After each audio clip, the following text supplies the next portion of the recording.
Hello, everybody, and welcome back to Big Dave Gaming, where we're doing guilds of Ravnica drafts.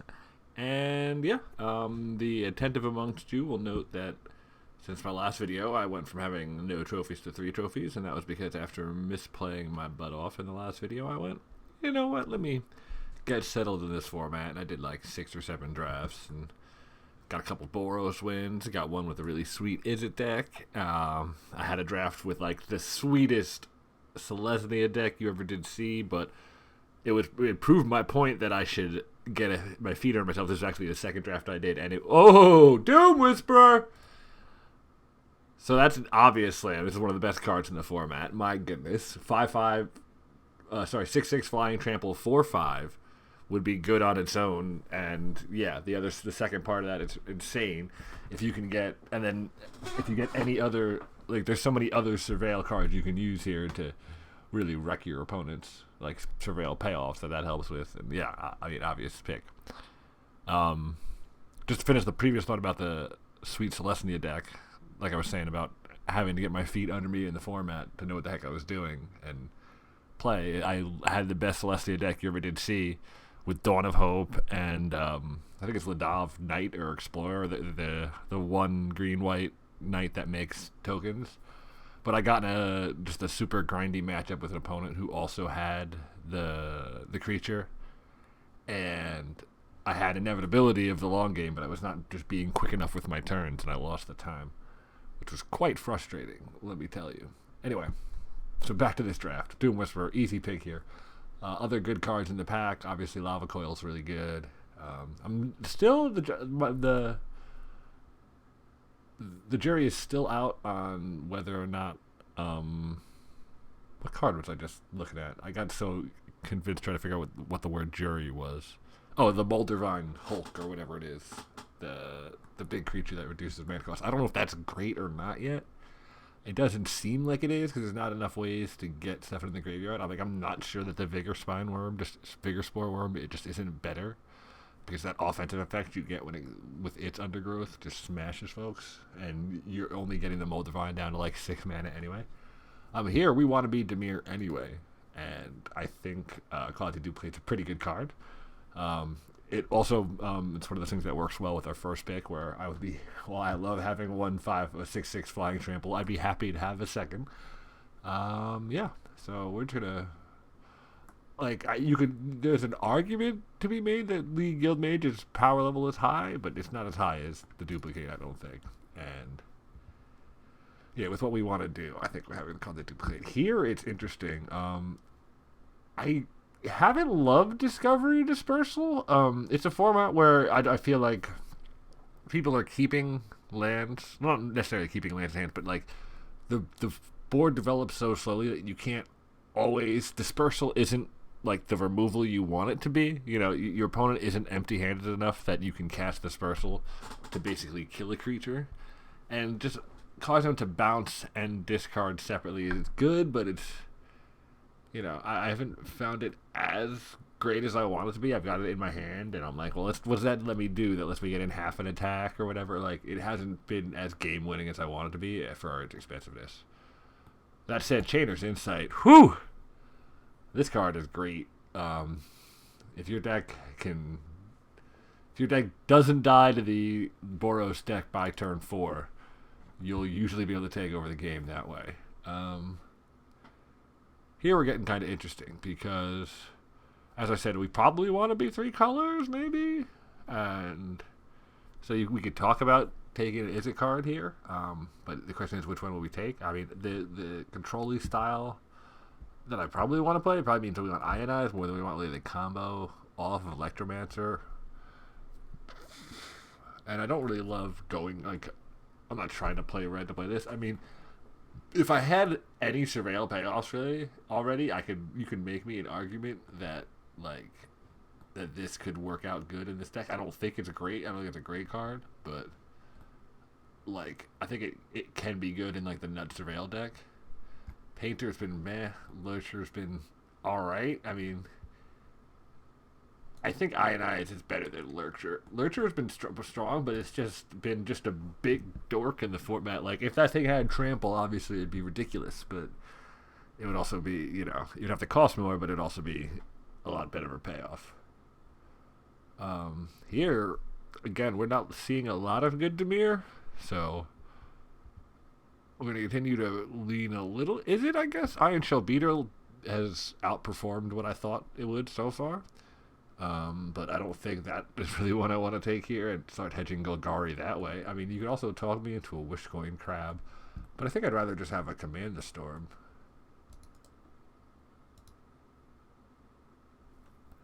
I mean, if I want to play Doom Whisperer really bad, but if I don't get any black, if I end up isn't, I'm end up isn't, I don't necessarily think we want to be the Sonic Assault is it deck, though. Enhanced Surveillance is fine, but like not what I want. Like I want to be surveilling first. Perhaps you could talk about the Pitiless Scourge, but I'm already unsure if I want to be like that black anyway. So I think I'm just gonna take the Guild Gate. You gotta have mana at the end of the day. See, but what the hell is this? This card, we talked about it last time. I saw it. It was insane in Sealed, and so far, where I've seen it in Draft, it's been pretty solid as well. I mean, I think this is late for it, and I think it might be a sign that we've been sort of just getting unlucky in terms of getting our Surveil items. Devious Cover-Up. This card is insane. It's an expensive counter, yes, but when when in this format, you're going to have good cards. Like, there's a lot of good cards running around. And yes, you're not drawing them back, but just even shuffling them back into your library is great. And there is scenarios where you get like into the nut surveil deck where you can just basically dump your whole graveyard into your library and then use this, like have 2 devious cover-ups and kind of turn it into like the Innistrad Spider Spawning deck and just shuffle insane cards in anytime your opponent casts a spell.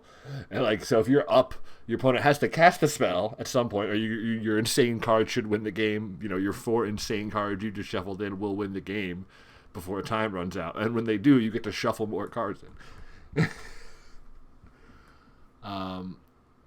Here, I think we're just going to take a crab.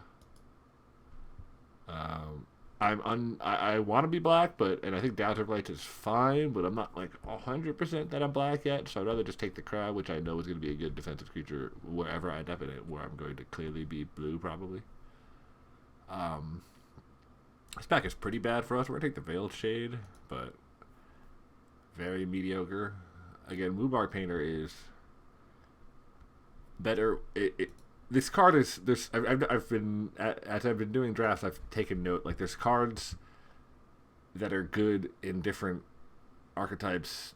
It's less about how good a card is in like. I don't think we're gonna really want a Celestia Guild. We'll take another Painter, but cards are better in like the wedges than they are like. It's also an interesting point. Like this card is excellent in Golgari / Dimir and pretty mediocre everywhere else. Like Golgari can't put enough permanents into its graveyard, creatures into its graveyard, and Dimir probably isn't playing enough creatures if it's if it's going somewhere else. So it's like it's kind of a narrow effect, but it can be powerful as well. So far, this deck is, I mean, like. We have outs to a really good Surveil deck. I mean, Disinformation Campaign and the Doom Whisperer. We haven't really found much. We haven't had much come by, but we haven't passed much powerful otherwise either, right? I haven't been like, oh man, I can't take this crazy split card because it's 2 of the wrong colors. Ooh, I don't know if we want to play a Dimir Locket, but we'll take it. Hey, Night Veil Daddy.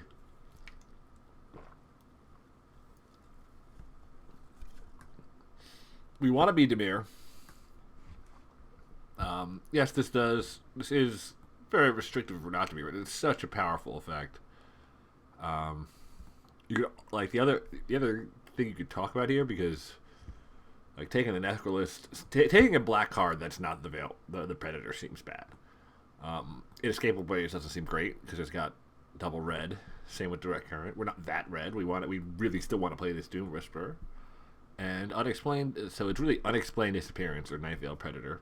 And while Disappearance is very good and has Surveil to go with what we've been going with so far, I'd rather just have the Predator. Like this, it's a card that it either almost always gets its man in the Deadly Recluse Doomblade way, or it's killing them. Like, yeah, and I should have ran those the opposite way because the most important part is usually it's killing them because they can't deal with your hexproof Death Touch Flyer. Ooh, this is interesting. Oh, this is very interesting. We got a couple good cards here. I like Plague Crafter in green black more, but it's been very good. Like if you can, when you Plague Crafter away and sacrifice your Plague Rat, you feel great. It's also very good on the sideboard in whatever black deck you're playing. Watcher in the Mist. It's Cloud Reader Sphinx, and we all know how good that card is.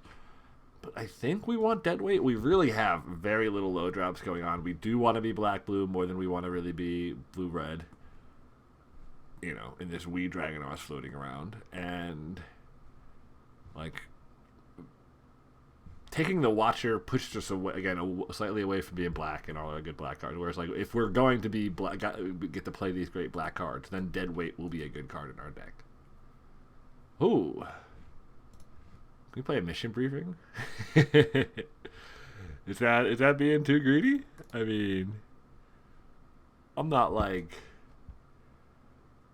crazy about the card in non well, not really. I mean, I'm not crazy about the card really in general limited, but what else do we have going on here? We've got a Dimir Guildgate, meh. That's fine. Lawless Giant doesn't seem like it's going to be great. Look, we've got 4 creatures so far. The Necrolisk, again, is way more of a green-black card. But here, this gives us Surveil and, just Value Town. Yeah, I think we're going to do that. Oh. See, we have no way to pay this off yet, but, I do like this card. And it has delightful flavor text. Variety is also the spice of death. Delicious. I think Glowspore is an elite card if you're in Golgari because it's the only good way to dump cards into your graveyard in the set. But I had an opponent in one of the unrecorded games just play turn 2 Shaman, turn 3 Shaman, and force me to trade with both of them, and then just play a 9/9 Rhizome Lurcher. I won that game, by the way, without removing it. Anyway, Artful Takedown. It's almost certainly the answer here. We do need to get some, more cheap cards, obviously. Just so we don't die straight up to Boros, but... Oh, speaking of cheap cards. Or do we want the second Artful Takedown? I think, Artful Takedown is very good, don't get me wrong. And I would love to have 2 in a deck, but I think if you look at this this pile of cards we have, we could use the Unexplained Disappearance so much better with what we have going on. District Guide keeps getting, I feel like this card is somehow, it's properly rated by anybody who knows what's going on, but I keep seeing it getting just shoved around draft tables. And I'm like, what is happening? Why am I not in that deck just slamming this District Guide and going to town? But I'm not in that deck, so I'm not slamming this District Guide and going to town. In my last draft, I was trying to draft Boros, and literally halfway through, just Golgari is just so open. I literally, not halfway through, 8 picks in, I had no black or green cards, and I just dumped everything and started taking Golgari cards and ended up with a sweet Golgari deck that would have won a couple of games, but we just drew an insane amount of land off of our 2. I really don't know the name of these rares. The 2 of the elves that draw cards when you play creatures, when you cast creature spells. The 2/3 rare, whatever that card's called. We had 2 of them and just drew a bunch of land. Anyway, here I guess we take the Severed Strands. Like, this is an ugly pack for us. We really don't want one of these red creatures.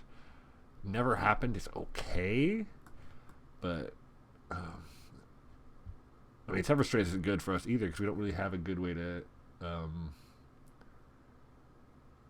anything good to sacrifice. Clearly, I mean, we probably should have gotten into Golgari at some point, looking at these things coming around, because we're basically we're priced into taking these bards and bats because there's no red cards, there's no black cards, there's a blue card we really don't want another one of. This is not going well. See, I go away, I do a bunch of, I swear, you won't believe me, but I had a bunch of really sweet drafts, and now we're just, kind of getting wailed on.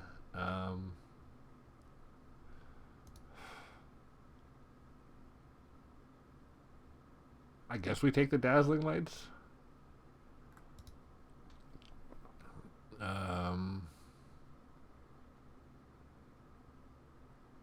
I think we want the Child of Night more than the Wall of Mist. I don't think this is a great entity Necrolith deck. Vivid Rival, we really don't have a chance of casting, but again, this card is going way too late. But I found that Wall of Mist, while Child of Night is oftentimes just going to trade away with whatever the Boros deck is attacking with, it trades away, which is important in this world of Mentor, where if they get a couple attacks in and you're just sitting there like, oh no, it's fine, it's bouncing off my wall. It's like, yeah, their cards are bouncing off your wall for now, but their 1/1 is becoming a 3/3 over the course of 2 turns, and now you're going to be in trouble. I'm going to take the Vapors here. I would like another Guildgate, but we really do want to have a Vapors available to us, even if we don't main deck it. We don't really want the Giant because, again, it doesn't really pay off, but we don't want a Witchcoin grab either. Ew, do we want a Creeping Chill? No, this card is terrible. She's going right in the sideboard.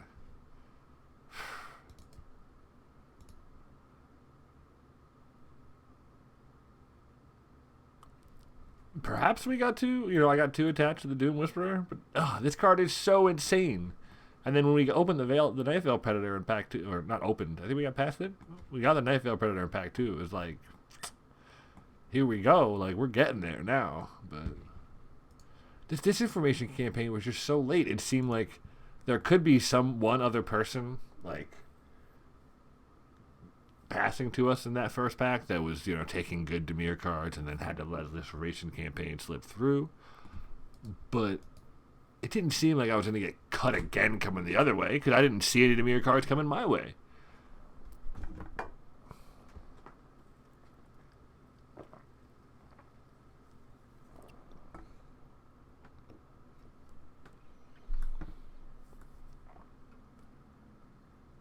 This card is so good. Like, it might not matter, because this card is so good, and this card is very good. Like, the deck looks very mediocre right now, but the power level on Doom Whisperer is just so high. Like, yeah, I don't know. We will see how this goes. We need to get some action going in pack 3 though to really make this thing sing.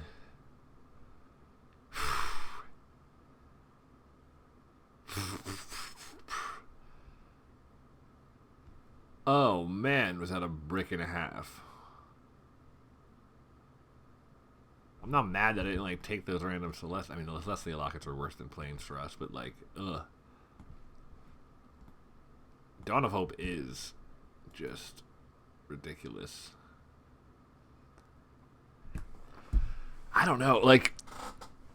I would like to be in a position where I just say no. We just I would like to just take the Unexplained Disappearance, which I feel like is a better card in a good version of the deck we're building, but we're at a point where it's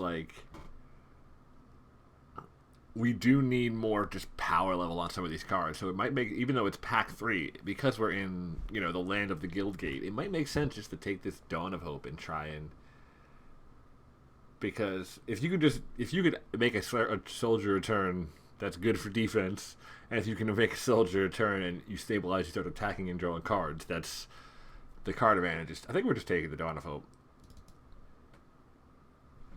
Was that correct? I don't know. But, again, we're at a point where we need stuff to, start flowing in our direction. We know it would have been an unexplained disappearance, so we can have the debate when it comes up, whenever it comes up. Like, well, we'll if we don't play it, or whatever, would we have been happy with an unexplained disappearance?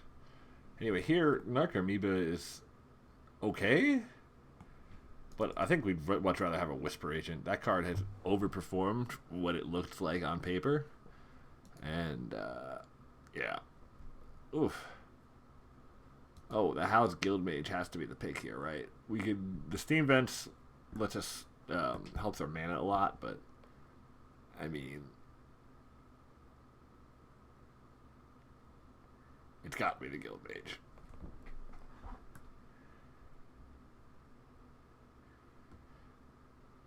Right? Yeah. Ooh, okay, well, we got an interesting one here. We're playing red anyway, even though we haven't got nearly enough mana that we want. So maybe we take the lead Guildmage. The biggest problem with it is, like, we don't actually have a ton of powerful spells to be copying, so it's really just draw a card with 3 mana, which is not bad, but if it becomes hard to cast, is it that as worth it, or would just playing a Dimir Informant be better, or taking a Guildgate be better? I don't know. I think we'll take the lead Guildmage, though. We'll figure it out. Hey, check it out. It's a Temple Garden. Again, does not actually help any more than a Plains to cast the Dawn of Hope, though. Crackly Drake, but that is just so hard to cast in a deck we're also playing Nightveil Spectre. It's not really something we should try. So where does that leave us, though? Cosmotronic Wave is not great in this deck at all. We want to be aggressive for that.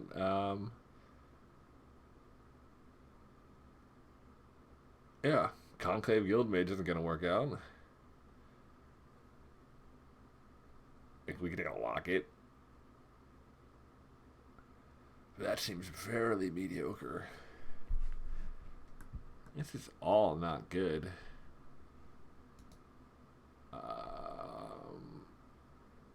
Yeah.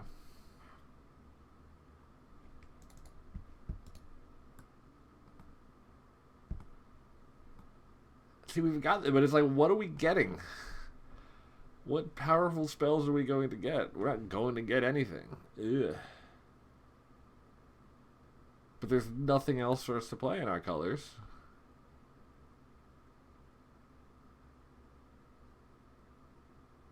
Also, quite crucially, now that I'm thinking about it, and this is very stupid of me as I'm talking about the fact that, like, these Guild Gates don't help me splash Dawn of Hope. It's because there's no 2-color land that helps me splash Dawn of Hope. I was looking for, I'm looking for the guild hall thing, the colorless guild land. I gotta pay attention to these cards. I know what they all do. Whew. I don't know if this is the Drowned Secrets deck. I've had success for Drowned Secrets in this format. I found it pretty alright if you're just the total control deck, but again, is that exactly what we're doing here? We don't have nearly enough, like, counter and hangout cards to really make that great. But again, it is good if you're disinformation campaigning every turn. Like, there's the 3-card combo that will eventually mill you out, hopefully before I kill myself with paying 2 life.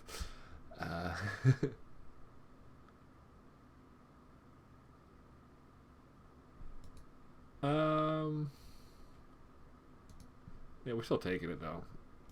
It's going to be a sideboard card for us, but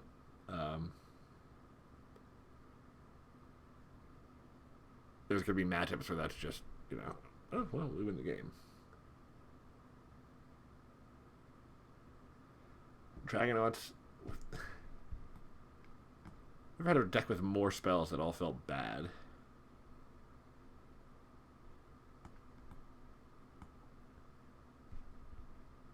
Probably better just to take the Guildgate, right? Our mana is pretty bad right now.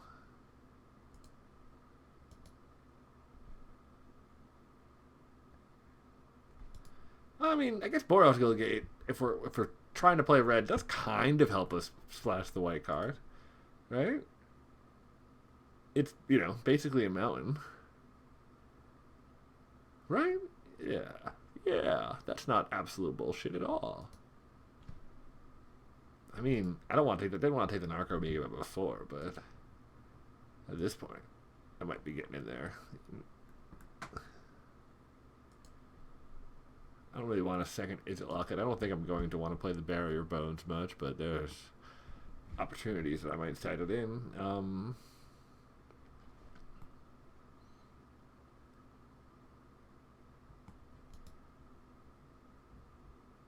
Vicious Rumors is...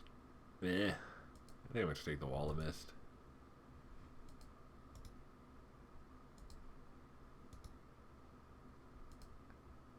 The Dawkin Mesmerist. I think that this card is actually okay in the aggressive Is It deck.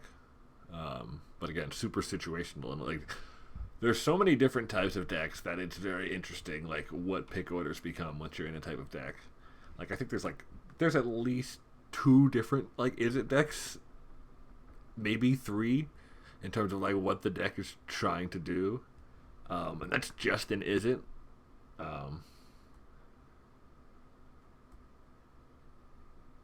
Same with Dimir. I think there's like this there's like a Flyers Dimir deck, and there's also like a we want to just hang out and milieu deck. Like it's very much an in motion thing. So let's see. Would an unexplained difference of disappearance be better than Dawn of Hope here? Probably, because again, we're stupid and didn't realize there wasn't enough Guildgate options. We needed to find one of those, the colorless Guildgate cards that I'm sure I will remember well after it's useful for the purposes of recording this.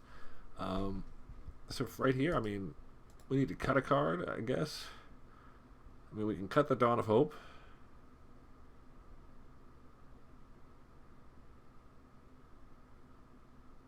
That's probably correct.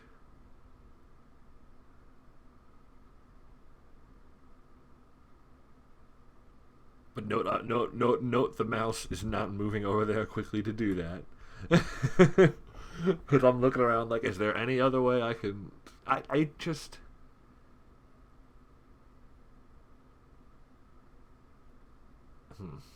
Now, the Dawn of Hope has to come out. I think that's going to be a sideboard situation like the Drowned Secrets. I think if I had gotten one of those colorless guild gates, I would play the Dawn of Hope in a single, like with the Boros guild gate, the Dawn of Hope, and like a single planes. But I really don't love playing the Dawn of Hope. Like, I don't want to play like 2 planes, but I do want a couple sources to make Dawn of Hope good. It's like, it's possible. It was definitely it's. I don't know. Let me know. What do you think? Should I have taken the second unexplained disappearance? Again, I think the card is good, but not like, it's not world ending if I don't have one. Anyway, I think this is what we're going with, I guess.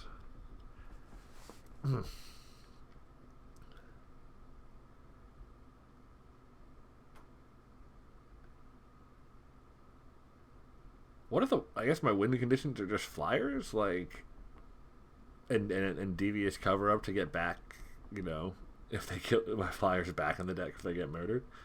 I mean,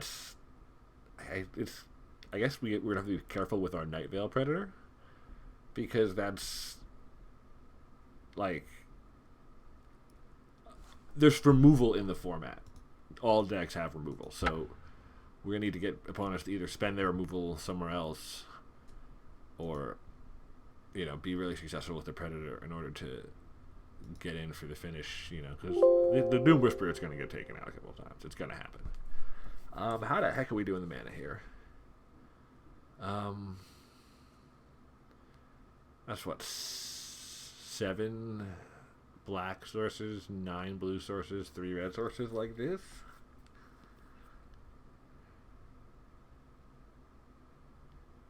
I think I want 1 more black source, right?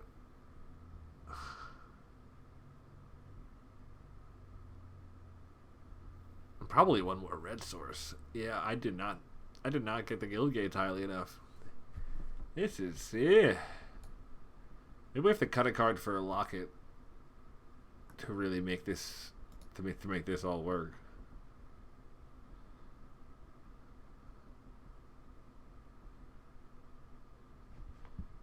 What do we have?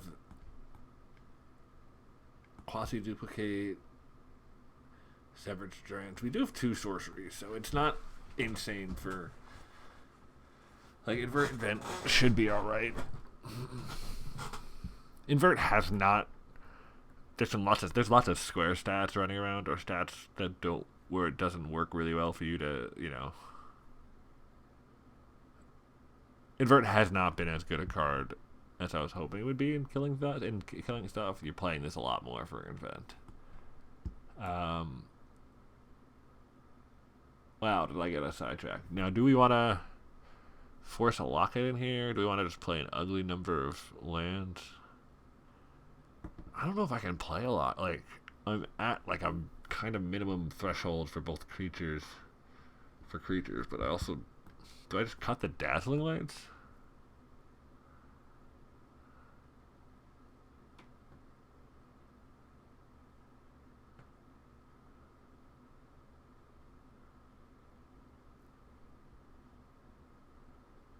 Huh.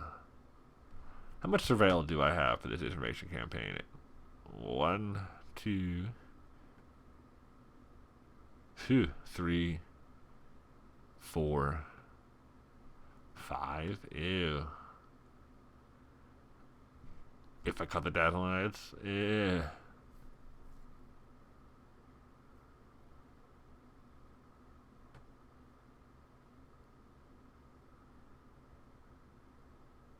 But I also think that with the House Guild Mage and the Doom Whisperer's repeatable effects, I don't think I can cut the Disinformation campaign. I still think, like, the power level on getting that and one of those into play is too high. So... I really don't think I want to lock it in this deck. I think I'd gotta play some ugly set of lands, like...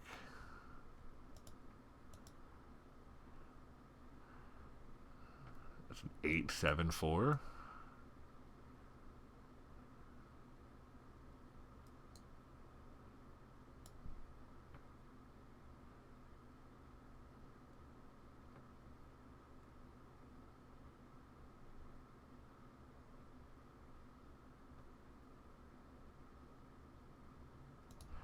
Yeah, I guess that's what it's gonna be, right?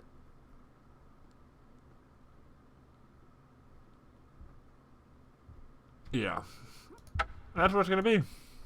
I mean, Doom Whisperer is really good. We could get there on just that. Also could be definitely correct that we should have gotten the heck out of Dimir. Feel free to tell me the sweet deck you would have drafted in my seat in the comments below.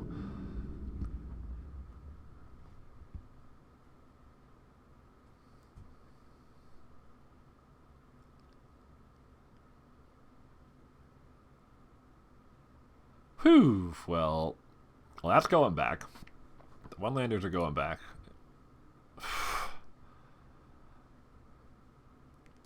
Well then. Come on! This is...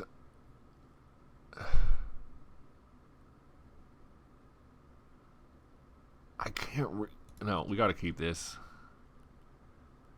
Oh, that is brutal.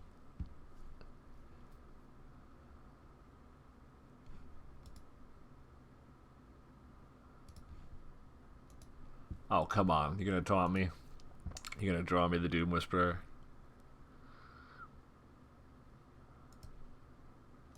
Give me a land. Come on. Yes. Okay.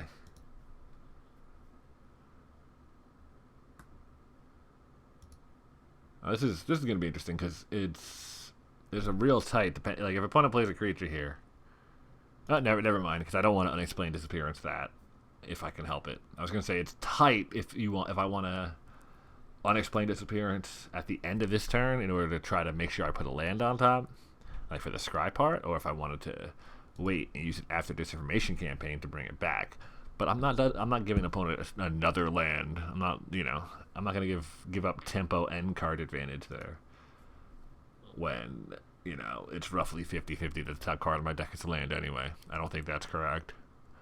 I think it's better to wait a turn. Because, like, even I missed it there, but I still have the Unexplained Experience play. If opponent plays a bigger spell here, I mean, I think we do it on the Recluse. We have to draw a land here. Like,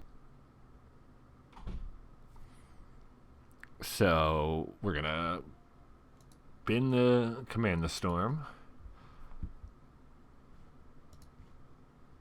Hey, we got a land. Okay.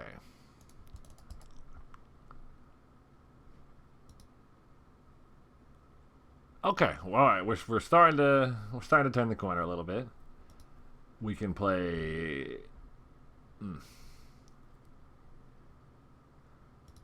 guess we play the bats next turn. Offer the trade for the guide if it happened. You know, it's not or you know, we could offer the trade for the patrol.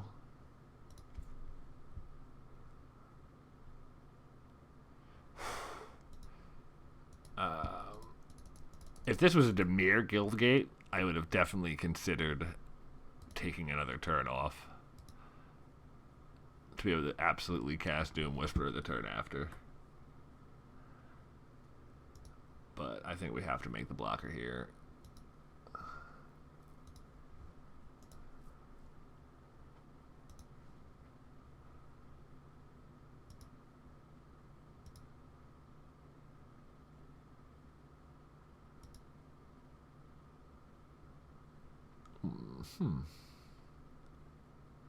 That's interesting. I think opponent might have, like, why not just trade away the Crawl Harpooner for the bats?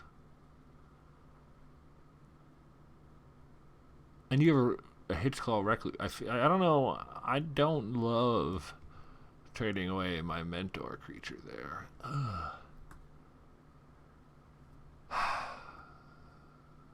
So we play as a Guildgate.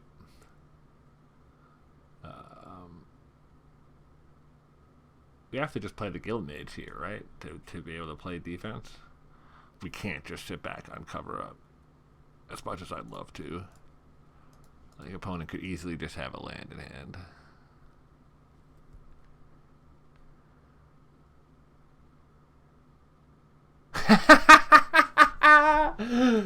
Woo! Do we get punished for that decision? All right. Well, I mean, I don't think we're winning this game anyway, but we're definitely not winning it now, especially once it's prey upon. Yep. Okay. So the plan here for game 2 is to not mull to 5 with 1 land, right? I feel like that's a plan.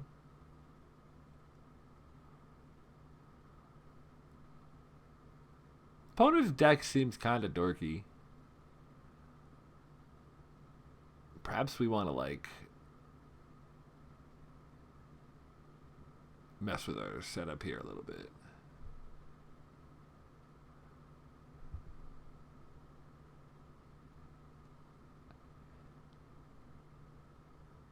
Do we want to just pull the red here?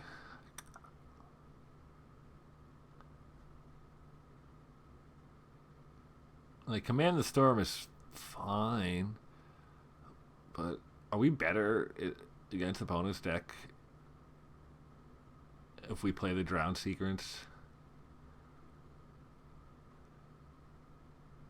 Like, play a Crab and a Wall of Mist? I think we are.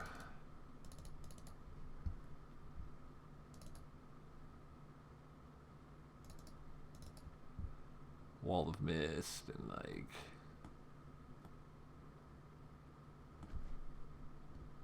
do we want the Mythic Vapors? Probably not, right?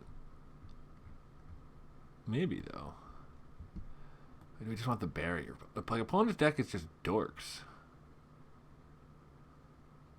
Like, green-white dorks. Yeah, I think this is how we're going to play it.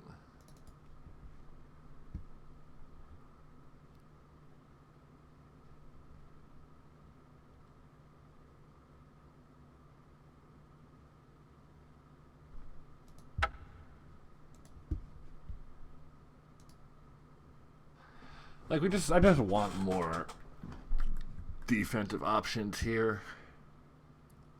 What do I want to play first? No. Come on, deck, you're killing me here. Do I keep this one though? I'm on the draw and I have the surveil on turn 1 with the bear. I think we're keeping this.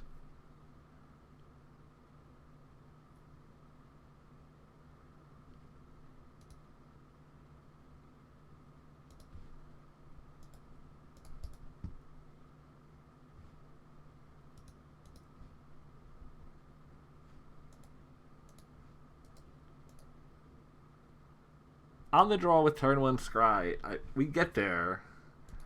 And getting to 2, we can, you know, start doing things. Okay. We obviously need to get a blue mana.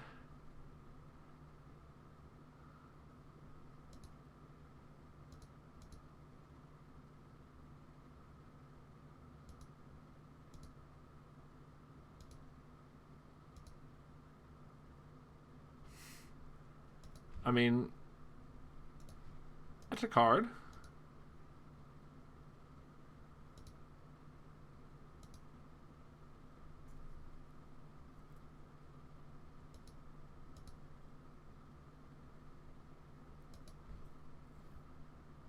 Okay, the lack of island is starting to get to me.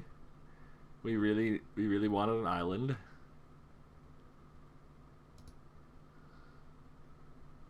Put it on the barrier bones.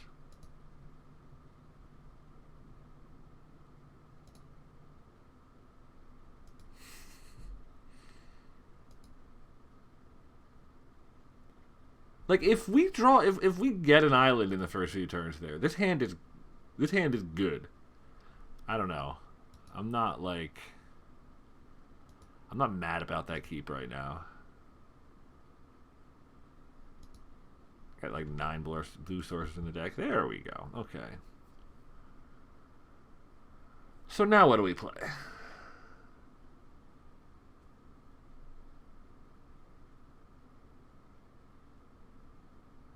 think we just play the crab. I think we just want to get down the defenseless creature. We have a long-term advantage available to us now, as long as we don't get, you know, let opponent run with the game away with the game right this second. So I think we play the defensive creature.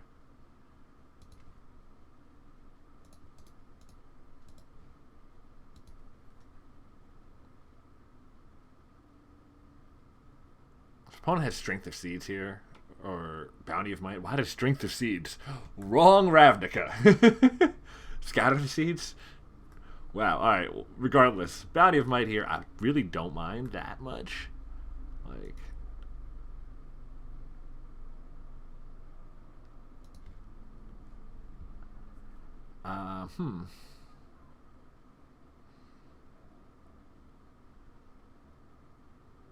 we just play bats here because the best use of our mana. If we had another blue, we could play the Narcomoeba and the Guild Mage and, you know, double spell, but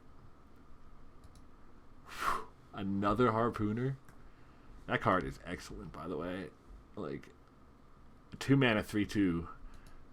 Just there, you would debate playing that card, like, in this format if it did nothing else. And here in this, and even better in this format, it's got reach,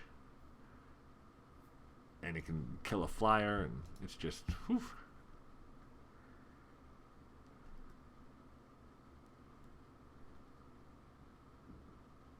Honestly, I think we just go for the disinformation campaign.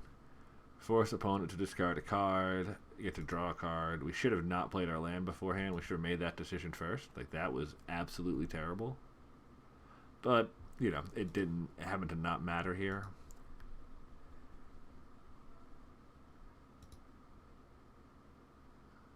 But it might just be sitting on lands in hand. That would be very good for us.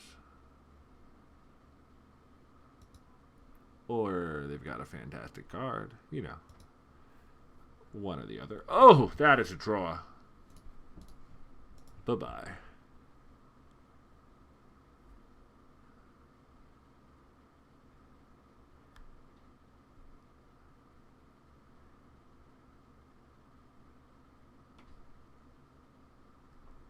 Now what do we do?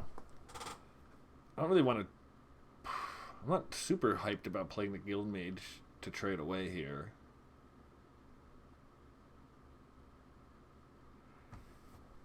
And I want to draw another... I think I'm just going to pass and Dazzling Lights on attack.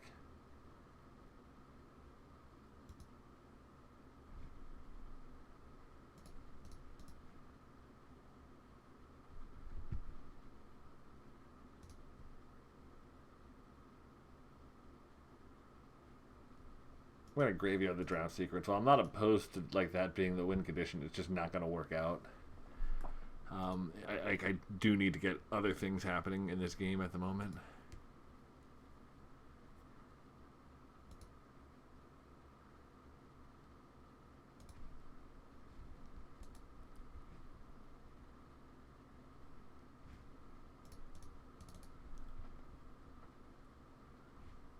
Play the information campaign.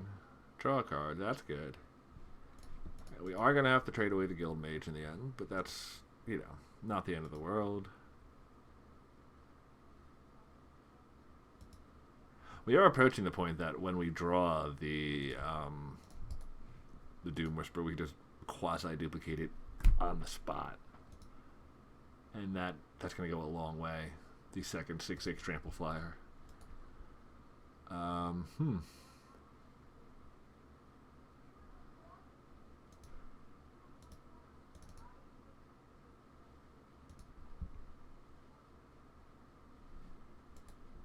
Okay, that's pretty good.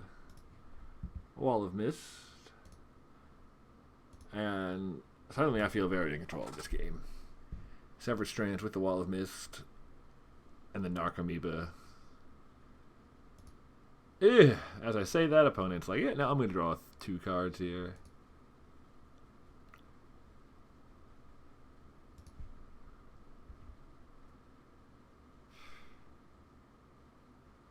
I do want to play a land still, so I think I'm going to play the land and the crab. And pass the turn with... I don't really need takedown up.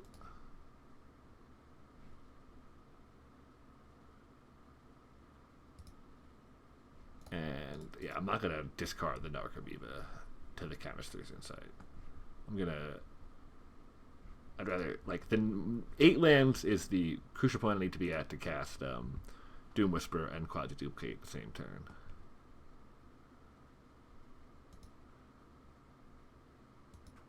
I'm still repping Disdainful Stroke.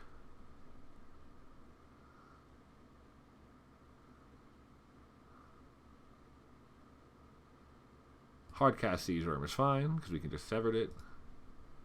Though I guess we won't be using the Narcomoeba.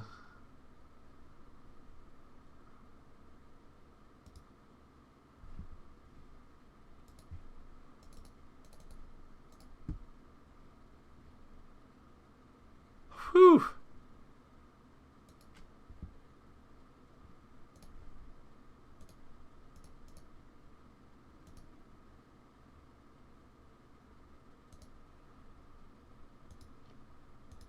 We should have tapped differently to leave up 2 blue and represent the counterspell.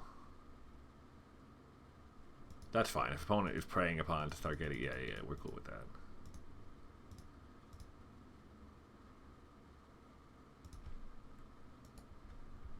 We do need to find one of our finishers at some point. Like, this is... Binning that Drowned Secrets is, like, coming back to haunt me here. Because I figured opponent was going to start bringing a little more pressure. Hey, there we go.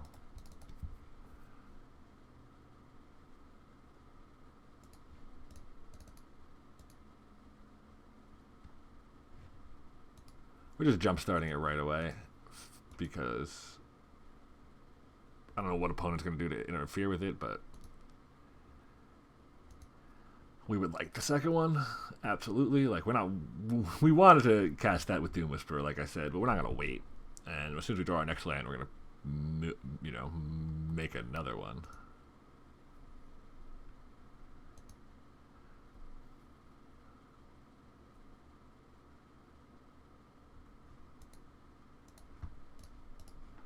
Just gonna take down now because we do want to keep opponent off stuff. Oh, okay. Attack with the flyers.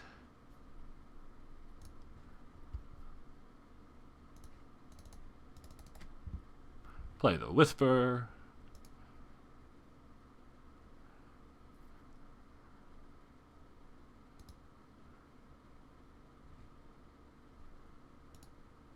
I think we do one Surveil here.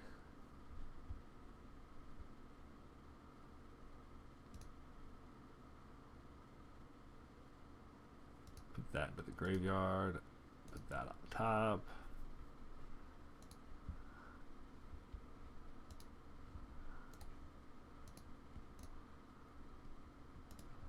Draw a card. Make opponent discard a card.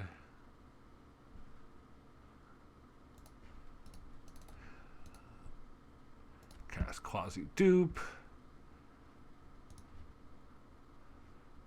Attack with the flyers.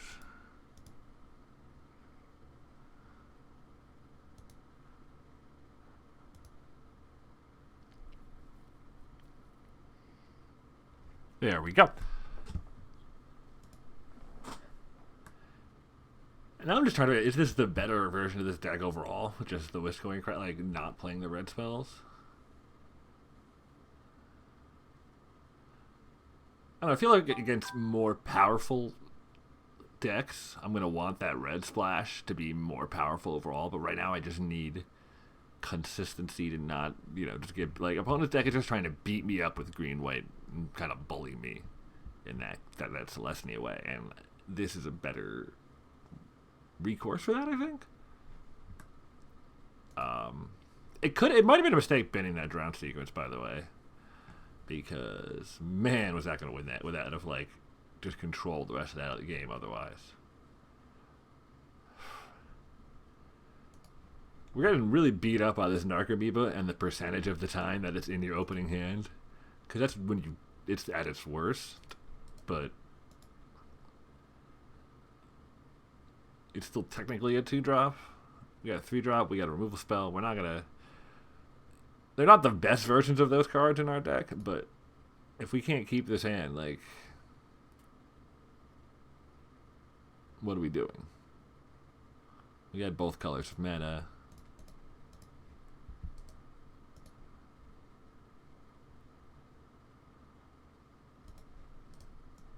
Oh wow! If opponent doesn't have another, like, opponent seem to be passing really quick. Oh, opponents have a land. That's very good for us. Okay. We're gonna just cast Veiled Shade here.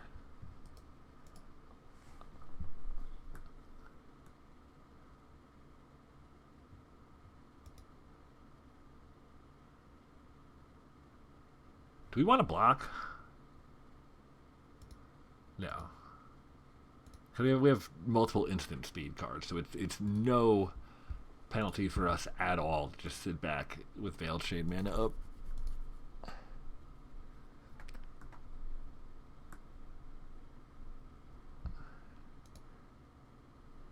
That's fine.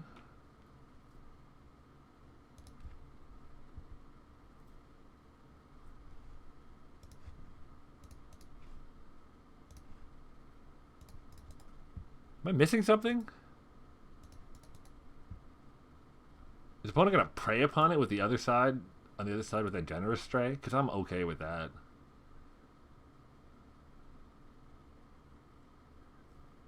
Yeah, but say, like, is that good? I don't think that's good.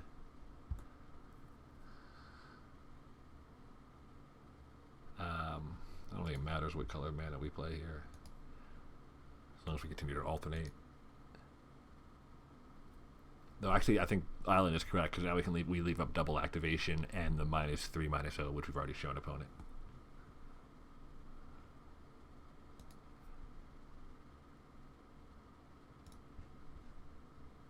I probably just want to draw cards, right? Over killing that? I think so. Start the mill plan.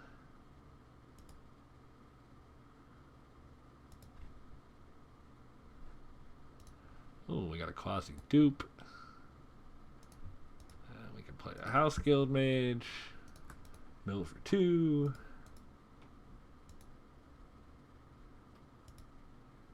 I am past the turn with Takedown up. And Insight up. And and Guild Mage and opponent's future.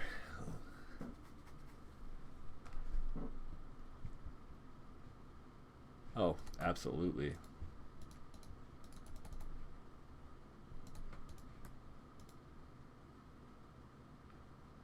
Give me that 2-for-1. Give it to me. I want it. Let's go.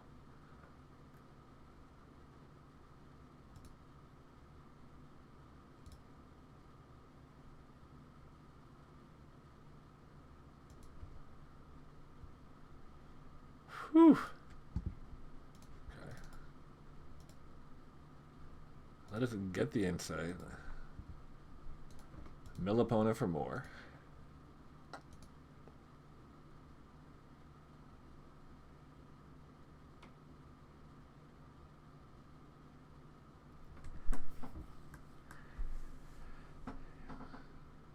Do we just play Narcomoeba? I think so. Like, we don't... There's no reason to sit back and leave up... we don't actually have the counter. So there's no reason to sit back with the open mana right here. And if opponent plays something we want to unexplained disappearance, we can very well unexplained disappearance next turn. And Prey Upon is not currently a threat. You know. Whew! Speaking of things we need to unexplain disappearance and, like, do something about. Top of the list, folks.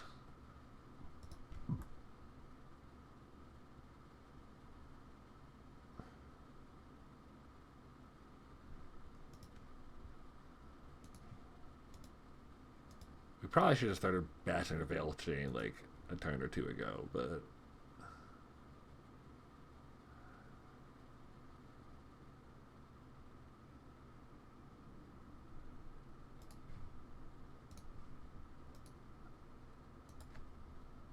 we're casting Disappearance now.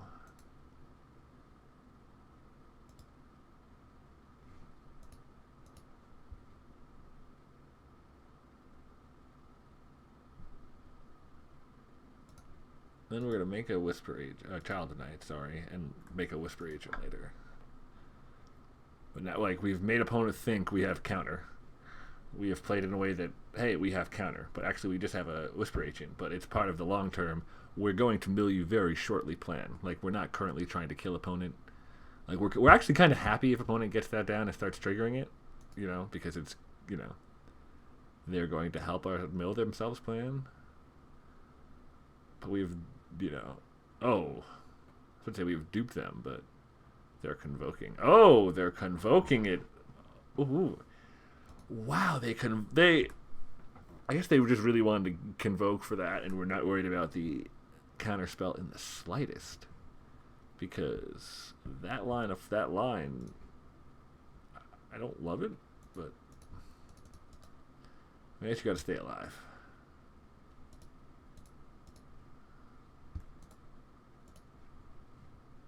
We're not looking for lands here.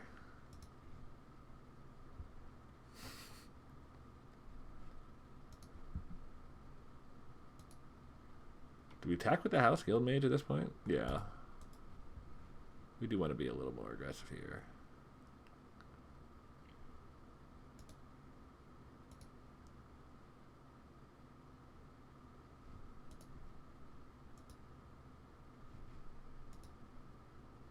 We clearly don't have a counterspell because we would have played it last turn. So I'm just going to spend my mana.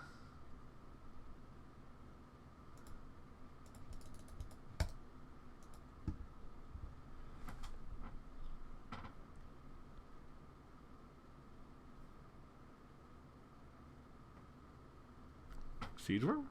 Oh, Flight of Equinox. That's a card.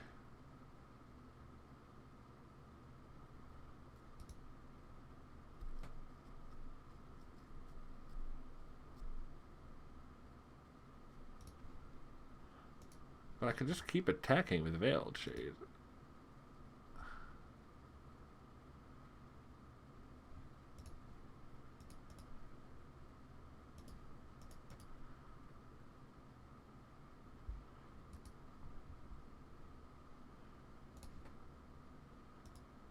Play a barrier bones.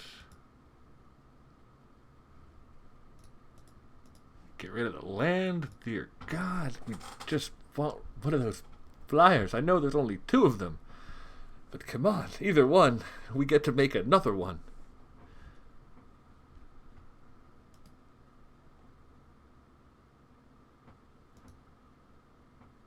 Do you attack with flight here if your opponent?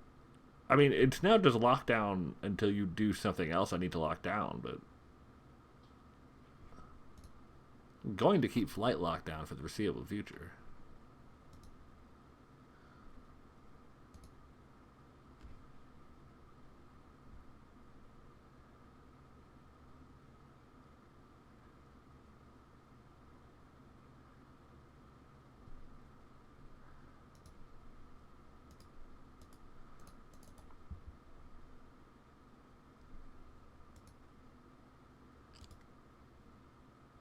And the rest of their cards are not going to really pressure me too much.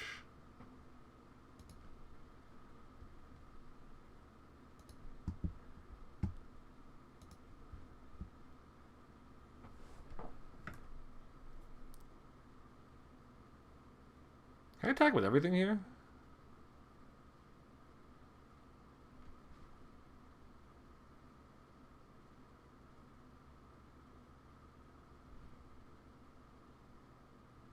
The opponent doesn't block Veiled Shade. Again, for 6, 7, 8, 9, 10, 11, 12, 13. They'd be blocking the Whisper. Yeah, okay. Oh, I'm so bad. I'd already gone to my attacker step. Oh my god, I just clicked through attacks. Oh, I'm frustrating myself right now. I understand how frustrated you are watching this because I am on tilt doing it myself. Okay. We'll wait a turn, I guess.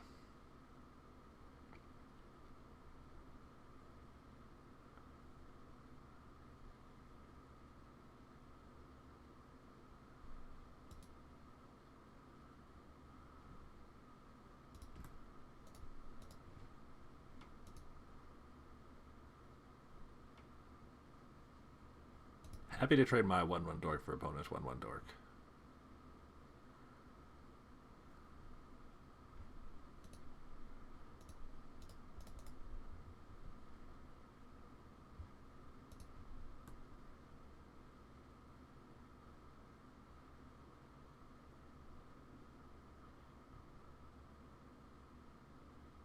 It doesn't allow opponent to gain life, puts him out of reach of that attack I was just going to make this turn.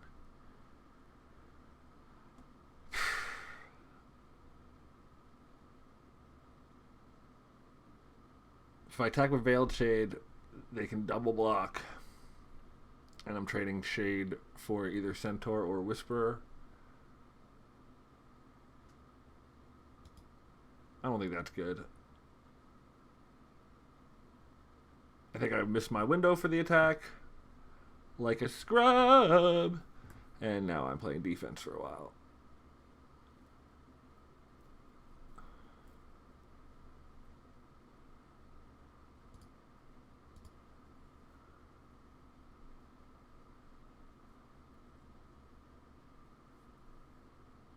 And plus mode didn't do anything that turn.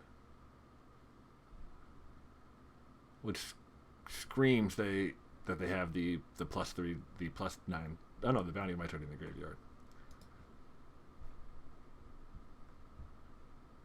But they can have any other number of tricks.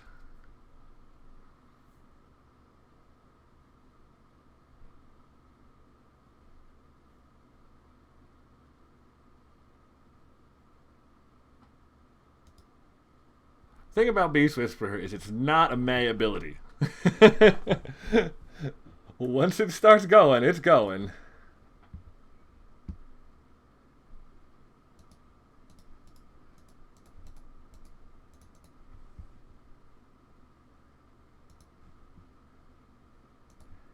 Hey, there's the Predator.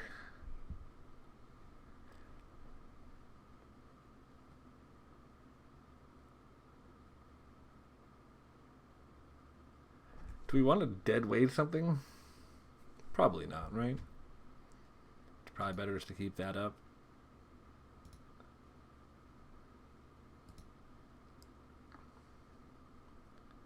Like, opponent needs, like, specifically powerful spells in order to not just die. Creatures don't help them because Beast Whisperer is still on the board, and I don't have to actually kill it because I got Barrier of Bones.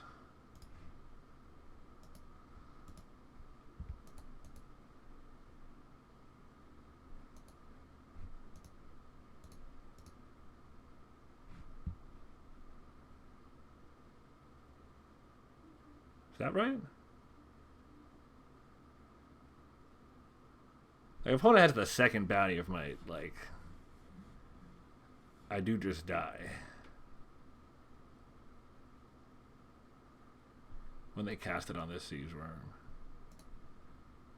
I think I got a triple block here.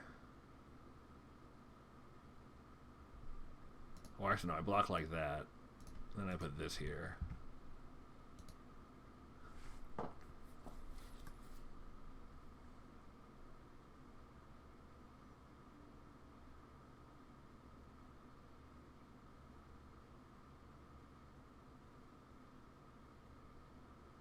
What if opponent's trying to cast Flourish, which is a sorcery?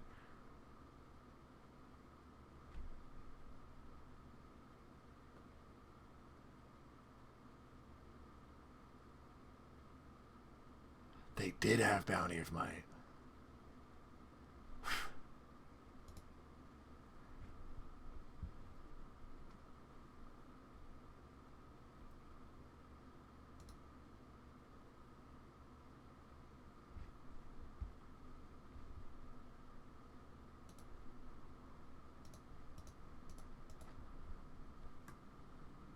Oof.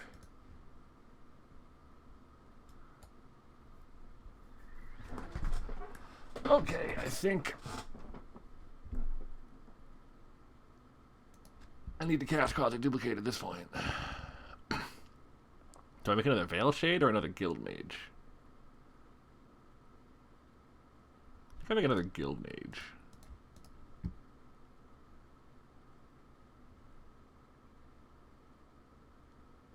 Yeah.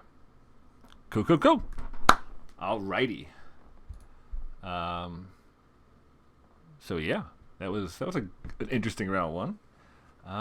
Maybe back in a second with round two. Welcome back to round two of this draft. Who do we want to play first? Yes. I think the Boros deck is so good that in a vacuum you still want to play first, just because your defensive speed, especially with this deck where I don't have a lot of it, can get really smacked if they just come out of the gates charging.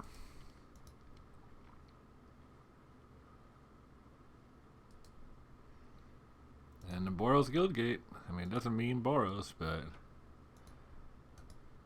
it does mean I'm going to play this Child of Night first. Yeah,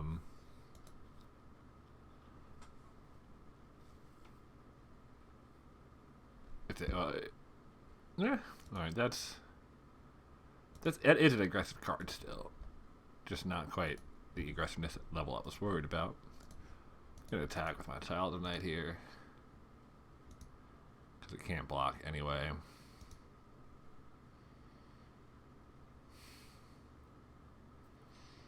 We can trade the Whisper Agent for the Mesmerist, but I don't know if that's good either.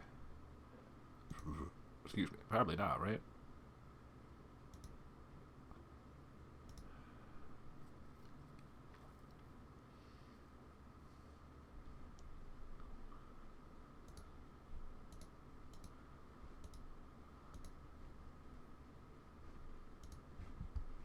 Okay, yeah, we definitely want the land.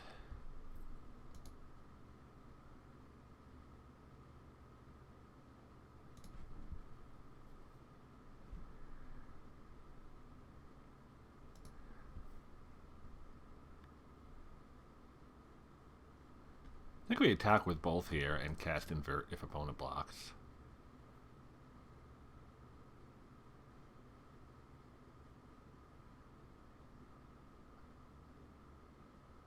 It's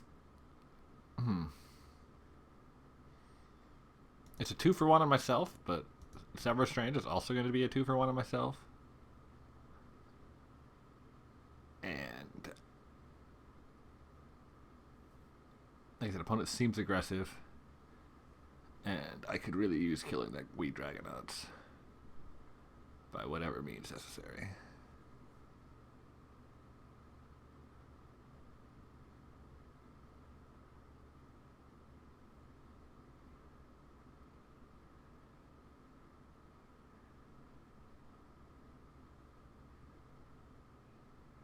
This is a card.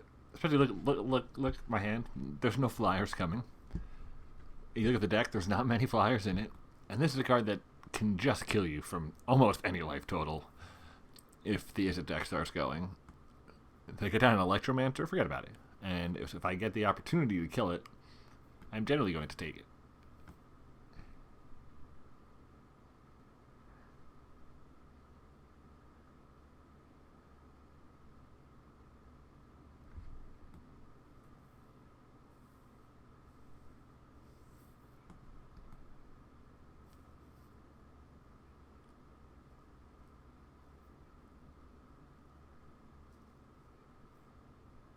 Oh, a guildless character. I'm just reading flavor text while we're waiting for a moment.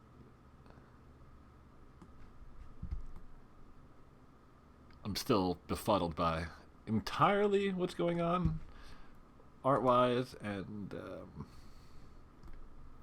meets mechanics-wise with this card.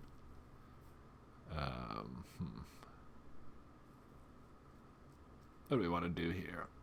We want to play the House Guilds Mage. That's obvious. Do we Severed Strands for the wee Dragonauts right now? Probably not.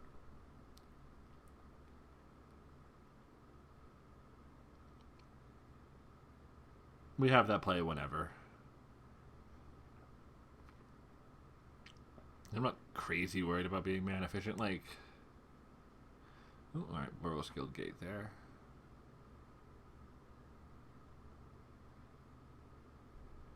Just want to have a follow up, or were they unfortunately, well, fortunately for us, unfortunately for them, stuck up on the 3 mana.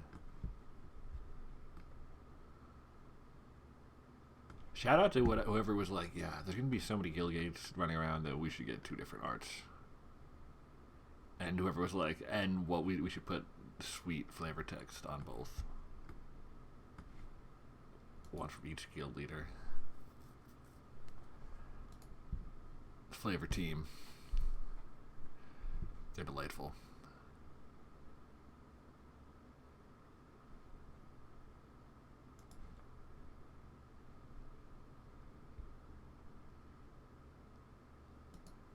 Okay, so we can't attack with Child of Night here. Because that just dies to an ornery goblin block. I don't think sitting back is great for us, mostly because we don't have a red mana yet. If we had a red mana in play already, and any land got its invent, I would say screw it. Let's hang out.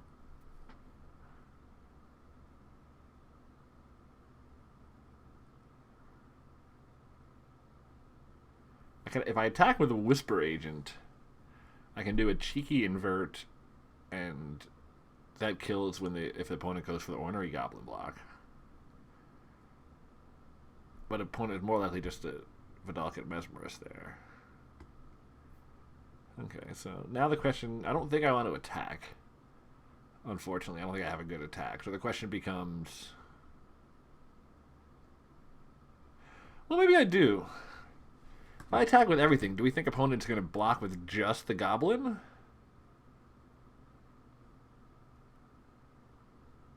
they're going to make multiple blocks. And then we can invert. The opponent's going to block the goblin on the Child of Night and the Mesmerist on the Agent. And we're going to invert the Child of Night and the Mesmerist. Or maybe on the Guild Mage. I don't know where they're going to put the Mesmerist, but we're going to... Beautiful. Ooh, well, no, we don't really want to... Ooh, does opponent also have an invert? Or some sort of 1-mana trick? I think it would have to be invert, right? Or maybe +2/+1. Invert there and there.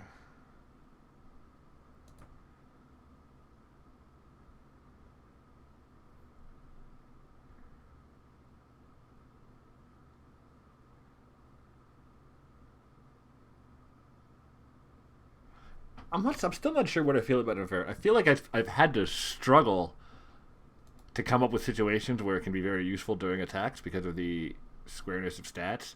But I also feel like it's impossible for an opponent to play around. Like, you can't assume your opponent's going to invert because there's just too much math happening. What opponent tap the wrong mana color? Integrity, huh? Wait, why'd they target their own creature? Oh, wait, no, it's integrity. Duh, yeah. Damn. That did not work out for us, huh? Wow, did that blow us out? Yeah, I didn't think about the fact that they have with their blocks. Oh my goodness. Yeah, I should have figured out a different invert once they blocked with the Wee Dragonauts, because the Wee Dragonauts block screamed that they had a spell.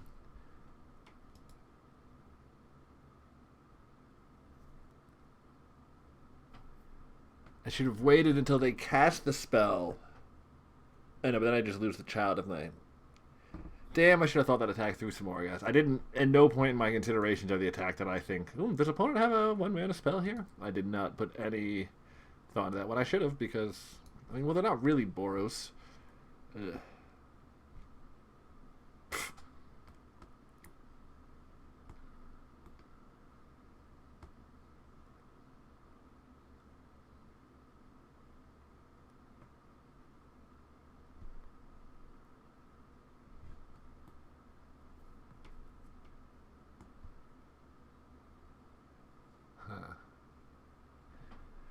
Trying to think about mission briefing. What sorceries do we have? We have a lot of them, right? Am I gonna get any more value out of casting it now over waiting? I think I just want to wait. I think it's very bad that we haven't drawn any. It's not unlucky in any way. I'm not saying that. It's probably pretty standard. I think it's just very bad for us that we have not drawn a red mana yet.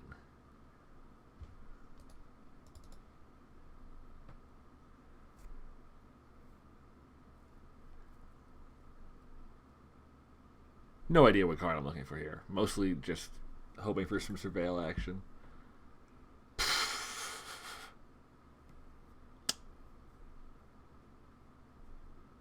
Well, I think we still dump both.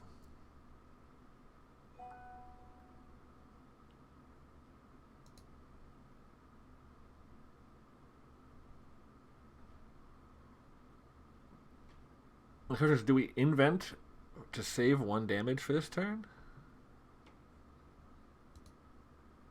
I think we invent if opponent casts a spell. And we don't otherwise.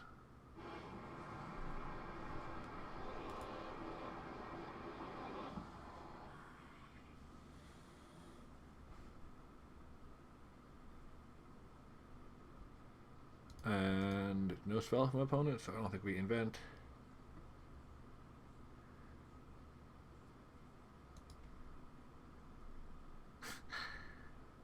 Hoo-wee!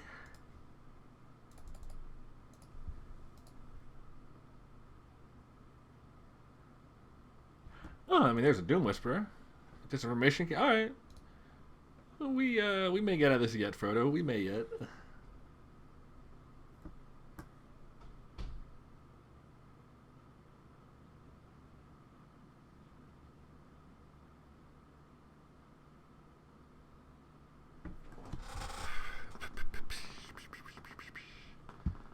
Come on, opponent.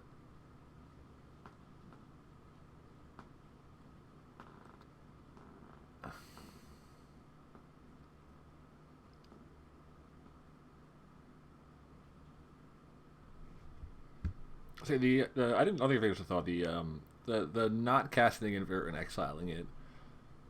The other thought process there was shuffling it back later when I find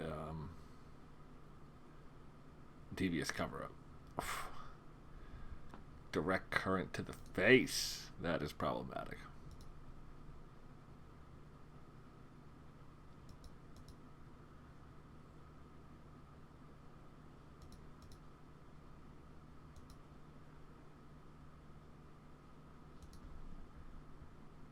They do need another spell to get past the Doom Whisperer here. So if they disdainful stroke me here, whew, Disdainful Stroke would have broke my heart. Would have broke my heart right in two. So the two Boros, are they really just straight? Ugh. Oh man. Is that DG? Oh, not quite. But it's close. If they have another spell, we're really in trouble. Ho-ho! That's GG. Wow.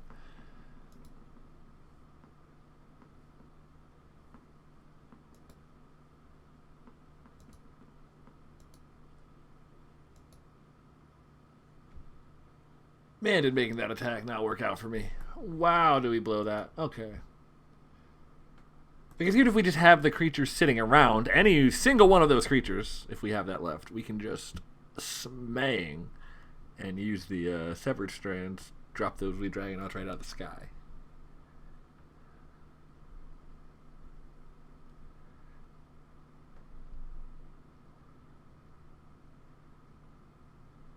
Yeah, I think we need to keep the Red Splash in here because we don't have the flyers or the answers to flyers to really deal with that. I do think we want Mephitic Vapors, though. We saw a couple of good targets for that.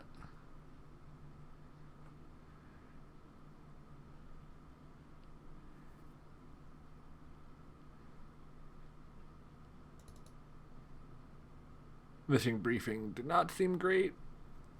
You know, we're playing it a little bit because it's, you know, Surveil number 8 or whatever. 8, I wish. You know, but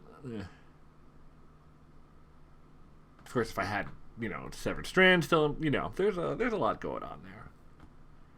But I think we're just going to straight pull that for the Mephitic Vapors and run this back like this.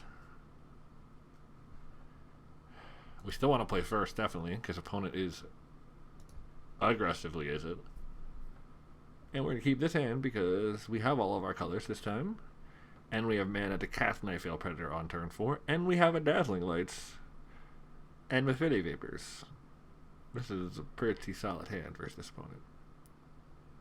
Theoretically.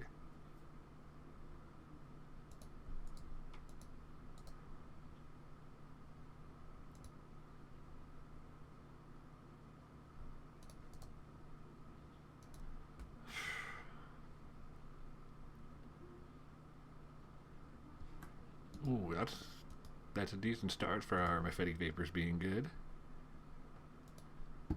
Whisper Agent is good because it doesn't die to Mephitic Vapors.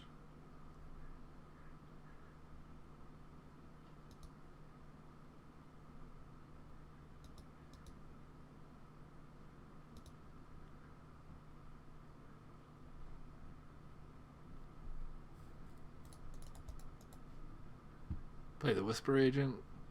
Get back in for 3. What are we surveilling? Get rid of that.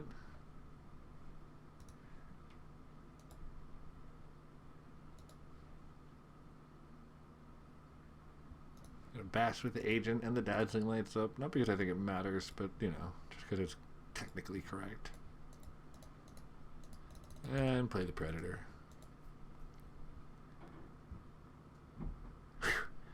Opponent keeps giving me heart attacks with these momentary pauses where they could have a Disdainful Stroke. I'm just like, no, not the game winner.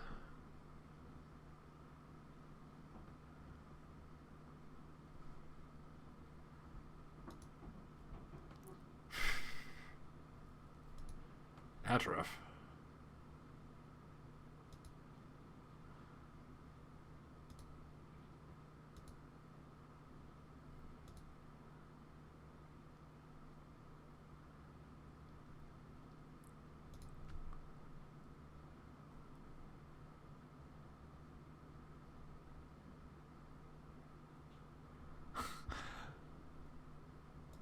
I don't know if we should, but we could use spend 3 cards to kill opponent's 2 cards there. Dazzling Lights plus Invert plus Mephitic Vapors does kill that Mesmerist.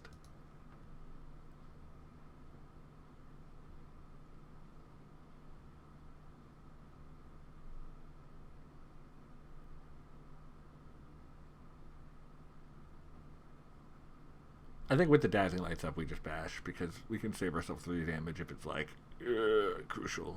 And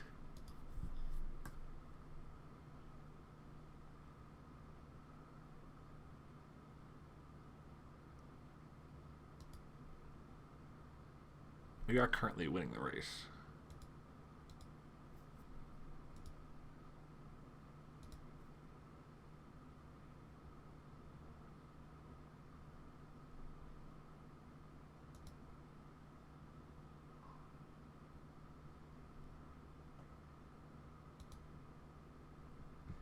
Ooh, that's a draw and a half right there. All right,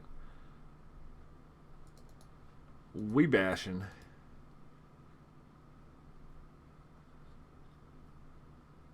If opponent had tapped out to play the Wee Dragonauts, by the way, we absolutely would have gone for a Dazzling Lights invert Raphidic Vapors play.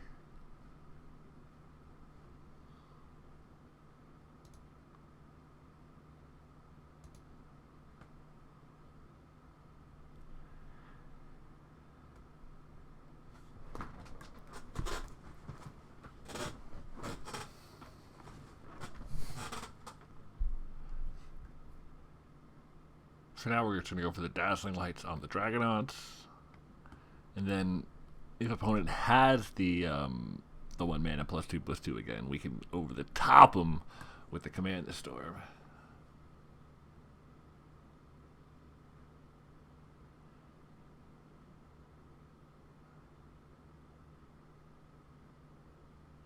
Opponent's taking a bit of time on this Surveil. Probably because their Surveil, like, it's like, whoa, you know, you're taking so long on this Surveil. But, like, this Surveil is probably opponent planning their next 2 turns. So, like, oh, and they put both on top. See, that's interesting. And worrisome.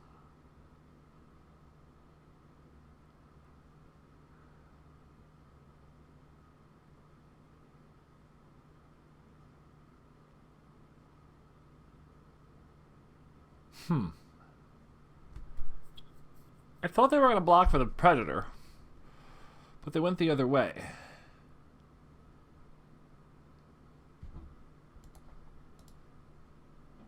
I think we just dazzle here. Still.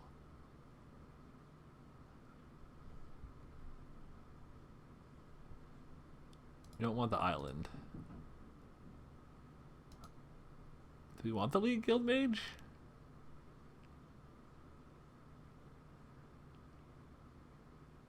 Like, it's a good card for the long game, but is this the long game, or is this going to be the very short game?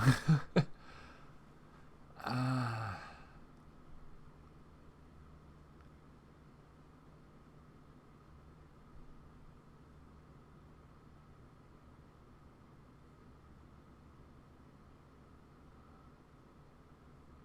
think that goes in the graveyard. We have Invent for the long game.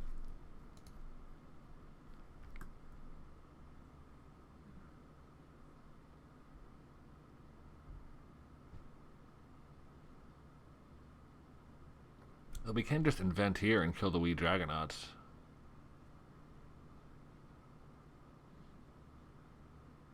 Because you gotta think if an opponent had another spell, they would have cast it there.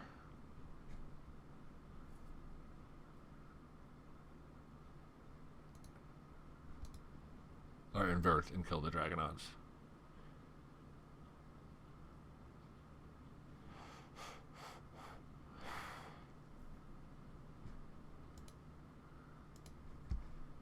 Yeah, I think we do.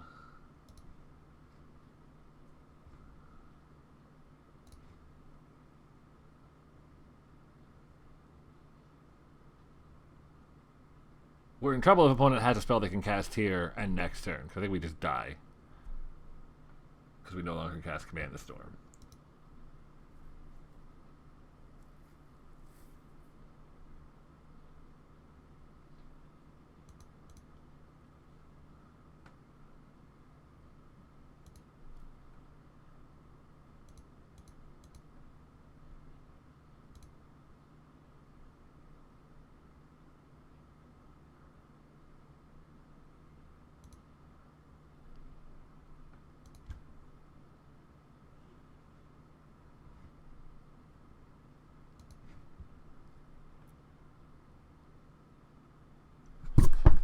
Well,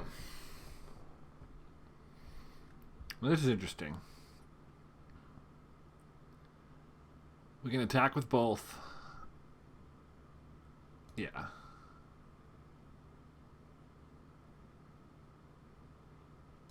The correct play, the correct thing to do is we should have, before combat, cast Command the Storm on Vedelkin Mesmerist. But we didn't. So we're just going to do it after combat and lose the game because of it when we get to Stainful Stroked.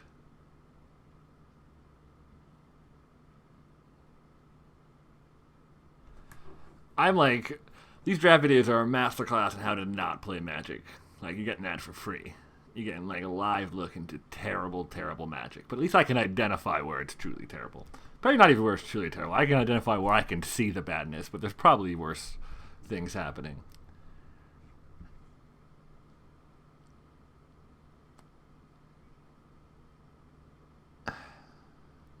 Trying to dodge a haste creature here, basically, right? And a flyer?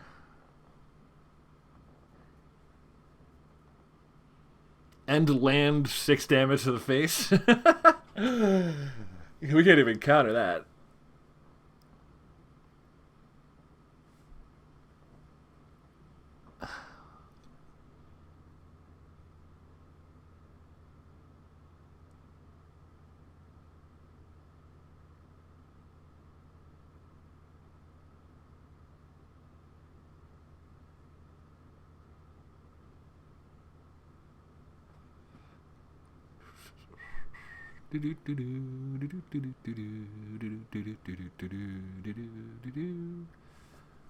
Okay, that's good. Opponent playing nothing before combat there is exactly what we're looking for.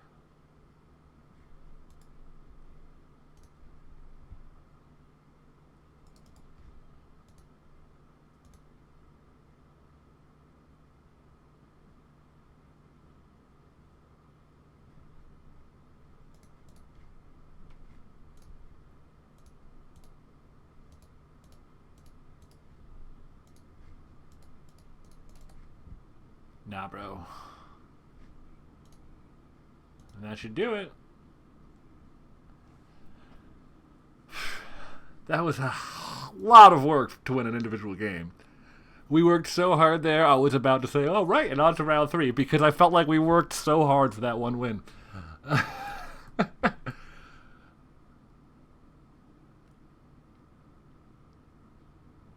Do we sideboard out the red and sideboard in the Dawn of Hope?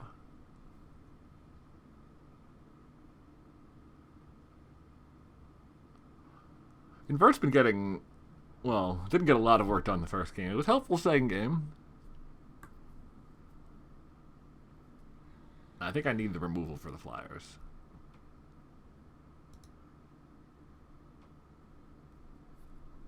I think Drowned Secrets is way too slow.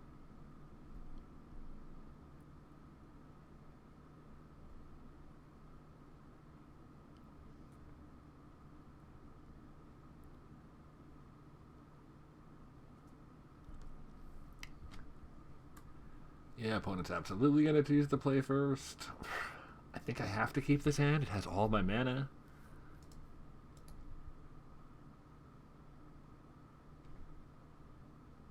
Play the Guild Gate, the Is a Guild Gate first here, because we're far more likely to draw us island than we are a mountain. Yeah.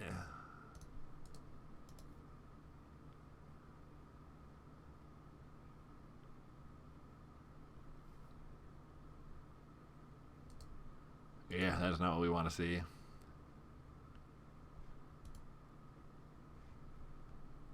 Oh, there's the island, huh?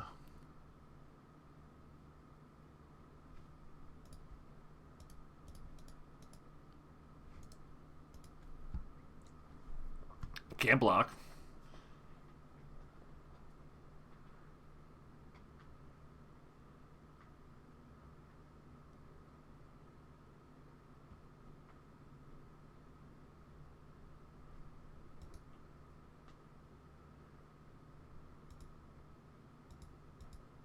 That was brutal. I was like, oh man, well, opponent will play an instant or sorcery this turn, but at least that's gonna, like, in my head. So I didn't say this out loud, but That'll at least take up their turn. But playing the boar puts another creature on the board, but lets them get the attack in with the fire urchin. Man, that is not what we want to see there.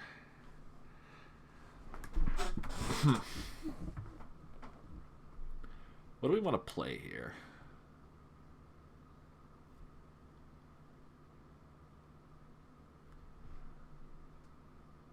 I think we're going to want to go for the Artful Takedown.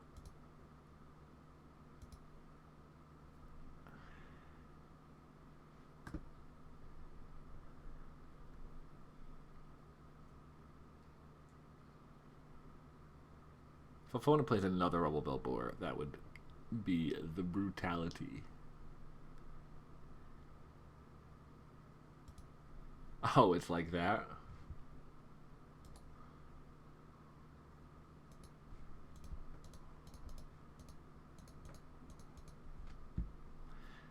Maybe I should have killed the fire urchin in response.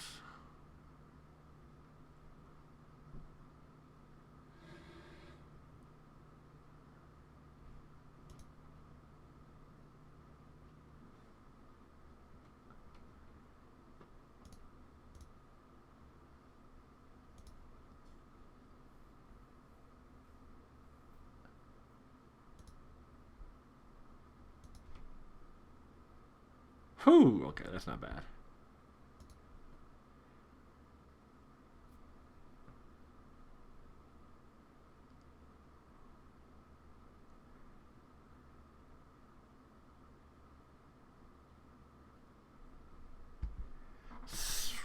So,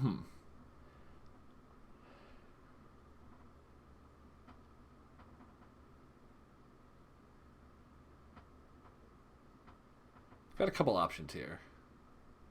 I can Quasi-Duplicate and leave Unexplained Disappearance up. I can Quasi-Duplicate and cast Severed Strands.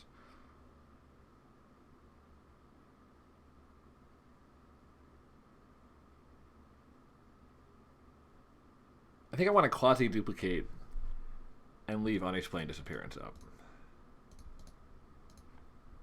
And I'll tell you why. Because this line gets me my best chance of being able to Severed Strands next turn and copy it. Because Severed Strands itself is cheap, but I need to have a creature still in play. And if I have to sacrifice my League Guild Mage in response, then my only League Guild Mage, I now have two.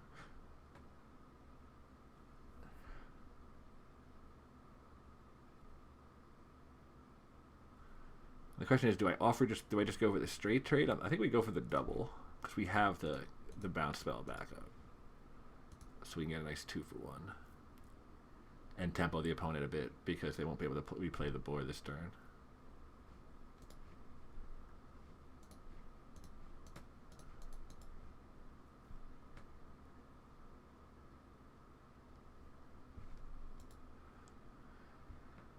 Do I want a swamp? Kind of? No, not necessarily this turn. I would like one maybe in the future at some point, but I don't need one. I don't need one next turn, and most of my deck is lands. Well, not technically at this point. It was exactly half when I made that decision.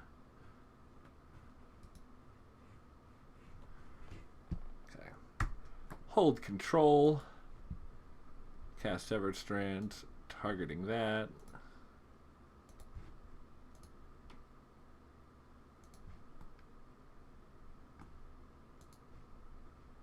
Sacrifice the copy.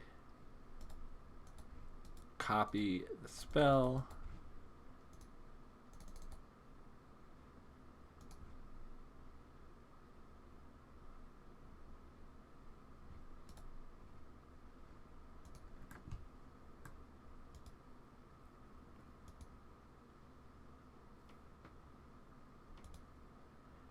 And pass the turn. Also, I think maybe we should have taken that swamp. That was probably a mistake.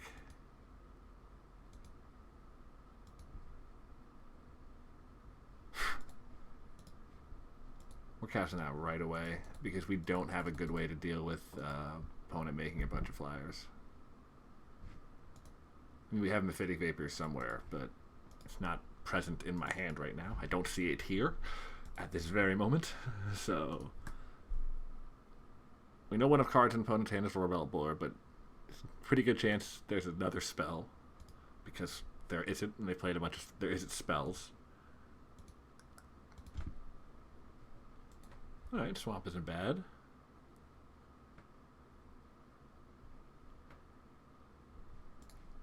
Should play the Bats. Because we do want to block this turn. And I can't... And if I play the Shade is just going to trade anyway.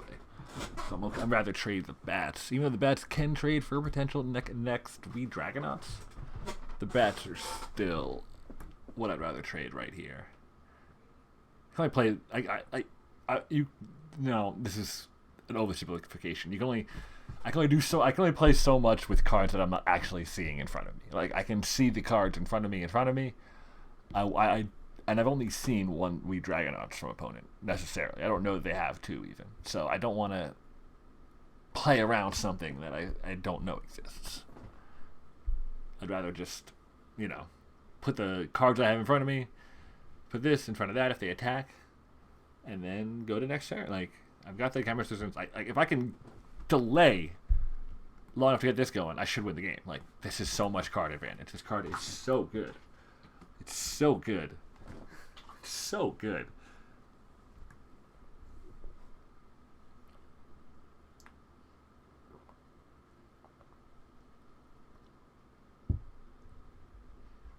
Come on, opponent.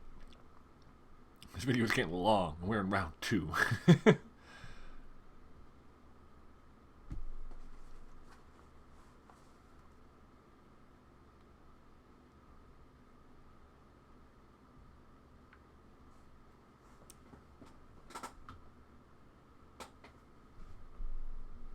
Okay. So opponent just passes after that because they can attack next turn with the Vesperus based on what's on board, as we were just talking about, like playing not ahead of the board, but versus the board itself. But this Shade kind of stops that because I still have good blocks even if they attack. But they're also incentivized to attack because I've got Guildmage in hand. They don't actually know it, but I've also got Chemist's Insight. Or no, Guildmage on board. Chemist's Insight in hand. I think I've got ways to spend this 4 mana if I don't have to spend it pumping the Shade.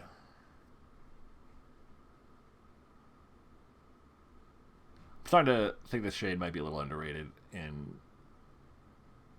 What's it called? In Dimir. Like, it might be properly rated. I might be underrating it because...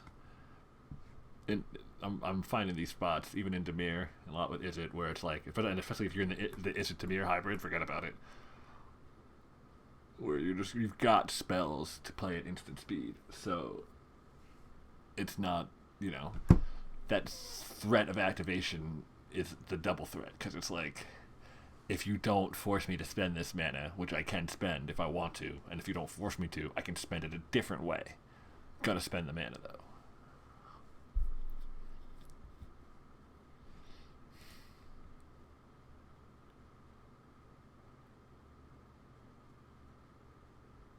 We cast Chemist's Insight here, because even if opponent counters it,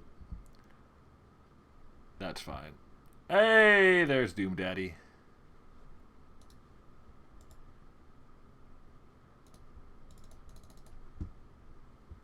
And we've got Dazzling Lights up. With a copy, too. Oh, man.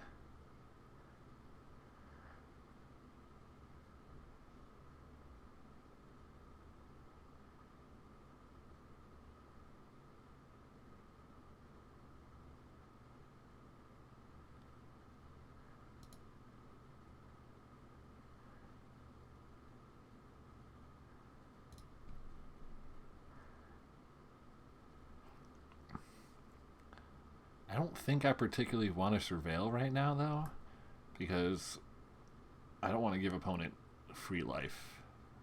Or give away free life, you know what I mean? Ooh!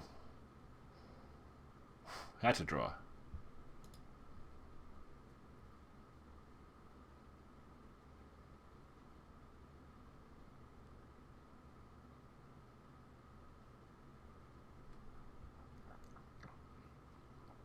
Do we...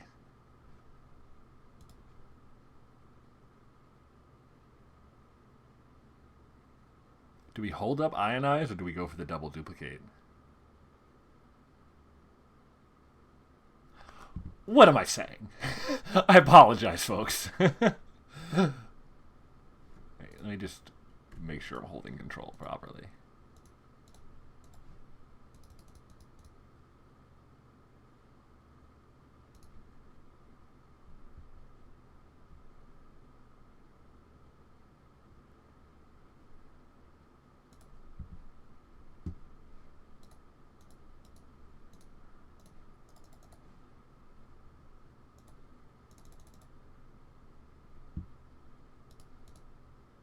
We'll be choosing the same targets for the copy.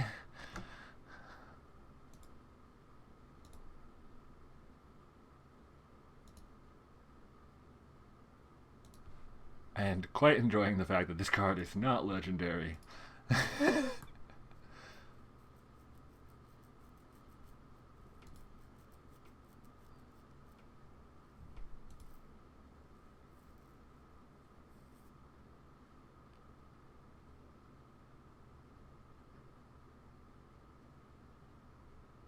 And we're gonna cry if opponent casts the X blue spell that lets you return X creatures of the same type to their owner's hand.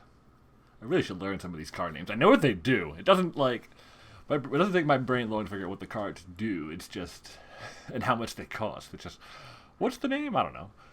League Guild Mage. It's the Is it Guild Mage? Like I don't know what the heck it's called.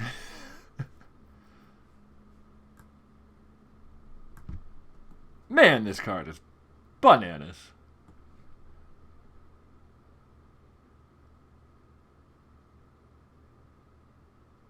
Name of the video, Quasi-Doom-Plicate? It's gotta be it, right? Hopefully I remember this when it's time to post the video. If I don't, let me know in the comments. But man... Copying that spell felt really good. No, I'm not just getting 2. I'm getting 3. I love this format, by the way. I feel like when I lose games or win, I feel like I make a lot of decisions, and I can look back and I can look ahead. And I can say, "Oh, well, this went well. This didn't. This we should have done this here, but this blah blah blah blah blah." Yeah, we still want to play first because the aggro matchups are too much. We're gonna keep this. It doesn't have the best mana to get to the Night Veil Predator, but it does have the mountain, which is good in its own way. And the Guild Gate is actually pretty good towards getting to it because whether we draw swamps or islands, it works out. The Guild Gates, if you're trying to play the double CC cards from the guilds, I think CCDD was the R&D name for them because they're the CC they call CCDD. Guild Gates are fantastic because if you're trying to play them off your stone basics, you've got to draw 2 of each to get it off on turn 4. Very unlikely. But here, I only had to draw 1 of either and 2 of either other one, and then the Guild Gate gets me it on turn 4. If opponent doesn't do anything here, we're feeling really good. Because they're green-white. They don't have a counter. So we have to play this, and then we've got all the cards in the world to protect ourselves. We're going to be, I don't want to be that guy, but we're going to be hard-pressed to lose this game from here.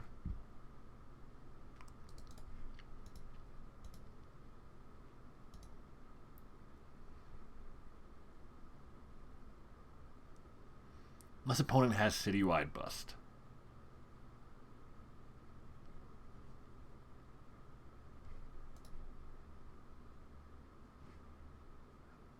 This is interesting. I'm just going to play the Narcomoeba here. I don't need the Whisk-Going Crab for defense, but I also don't feel like just sitting back on Devious Cover-Up is good. But I want to keep up Unexplained Disappearance just in case of citywide bust for my Night Veil Predator, because I really don't see what else opponent's going to do that's going to help them win this game.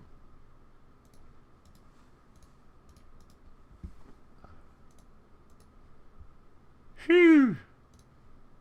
That's a doozy.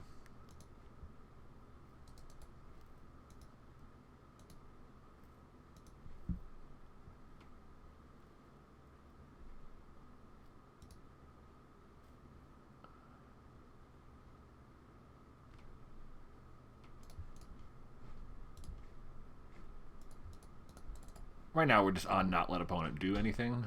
I feel like that is the best plan.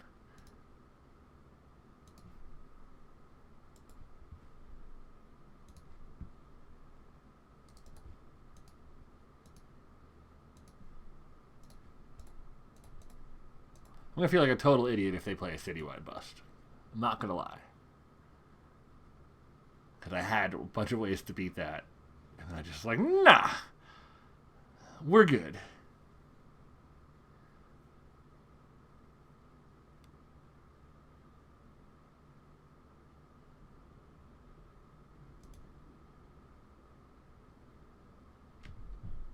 Or is it, wait, is it toughness 4 or greater, or is it converted mana cost 4 or greater? Because Ritual Suit is converted mana cost. But now I'm starting to think Citywide West might be toughness. Could be converted mana. It's probably converted mana cost, because that makes way too. It would be a really confusing move by R&D. There's the single target white spell is toughness 4 or greater. That's why I'm getting confused. Okay, anyway.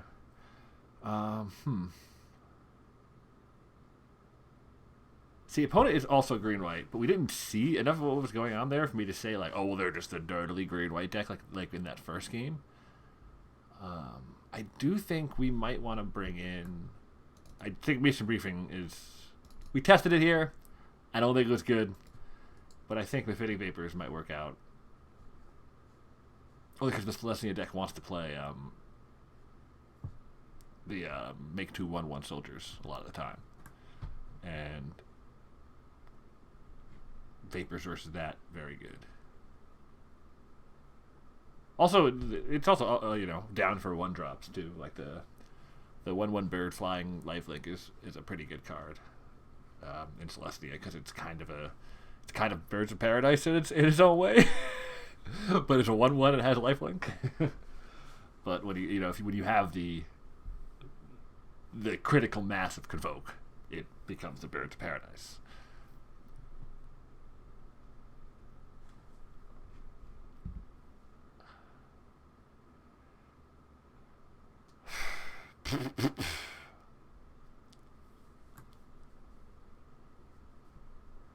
We have to mulligan this, right?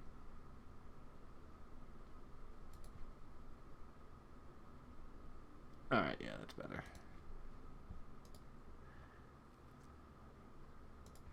We'll put that on top.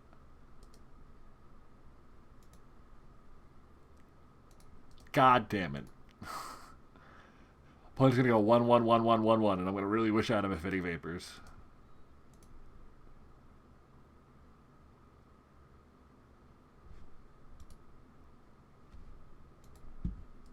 I do feel really good about calling that Healer Talk, though. Land 4/4 Vigilance. Okay, whew. That's a good. Well, maybe not good, depending on if they have a follow-up play. That's not good.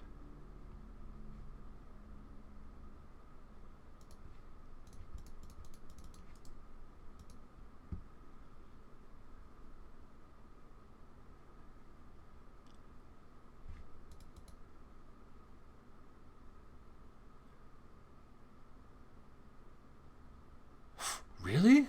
I think opponent should attack with everything there, because I think trading the Guild Mage for my Veiled Shade is fine at this point. And you can, like...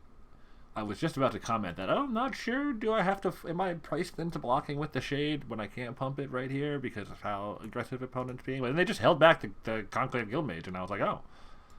Well then. Should have passed the turn here with Pumps up and Chemist's Insight up.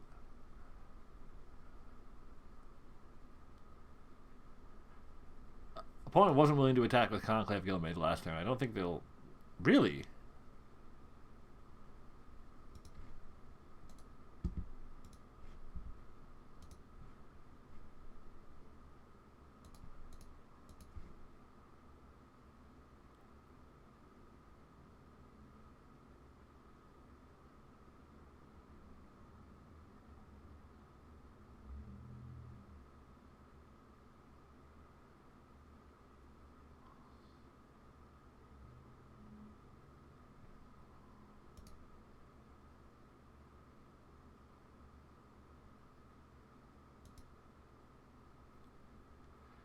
Meh.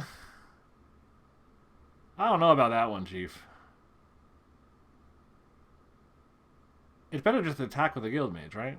I'm not crazy.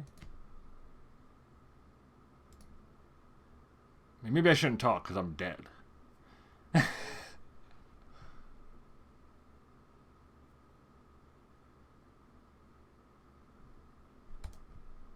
Oh, I am just dead.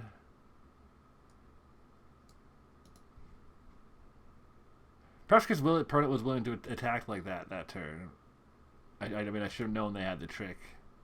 Maybe like Chemister's Insight to try to find and just straight block it, don't pump, so I can make sure I can cast my Chemister's Insight. Oh, I probably should have. Yeah. Well, I mean, I didn't know they were going to attack. I could see. Like I felt like they not attacking with the Celestia Guild base the turn before. It's bad. I got confused by opponent playing wrong, because they clearly had Might of Masses the turn before too. I highly doubt they just drew that off the top.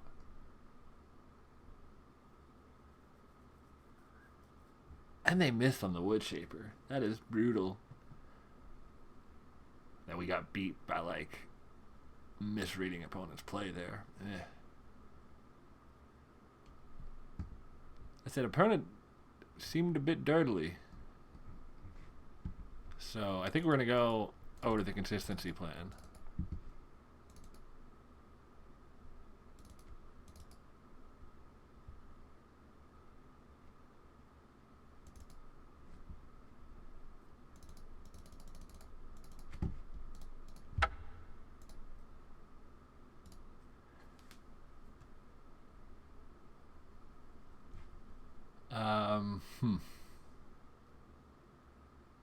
I think we do still want to play first. Even though opponent isn't crazy aggressive. I don't think we can look at almost any hand where we've got, castable Doom Whisperer. Especially because we're first and we have a little bit more defensive speed because of so. Opponent looking, oh, no, they didn't mulligan there. It looks like they might though, so that, I mean, we might have been getting bluffed a bit. It may not have been at their PC quite, at that quarter second, but it also might be a loose hand they kept.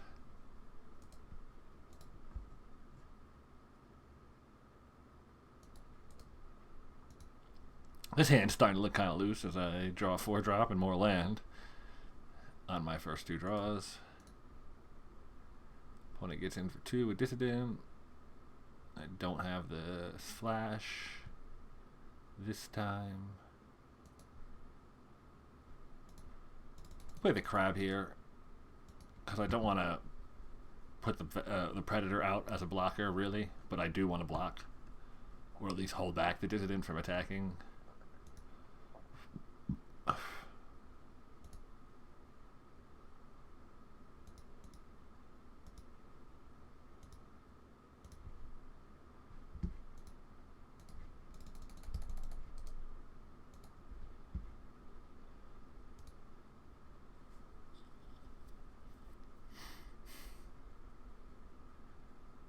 Just dodge me a removal spell and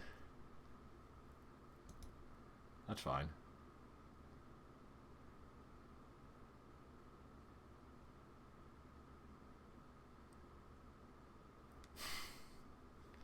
I guess it's not fine if they're using it to cast the goddamn Tribunal. Oh, that was the one card I'm like, don't cast Tribunal, don't cast Tribunal.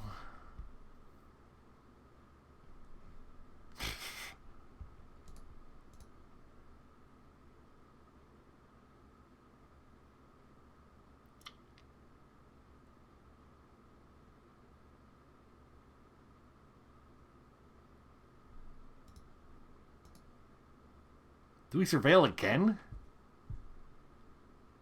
We're like dead now because of that Tribunal. I was just like, oh yeah, we're good. They played Inspiring. Yeah, we're screwed. Because they get to attack with this Unicorn, it's a wrap. Not like a wrap, but it's nearly a wrap.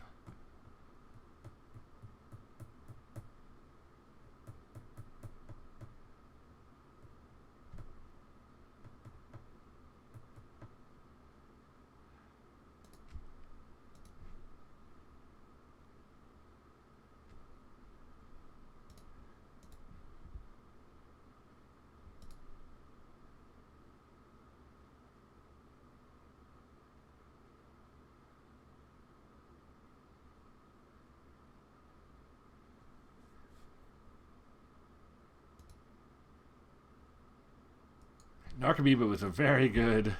It's very good that we chose this rail again there, because if we drew Narcomoeba, that was a wrap.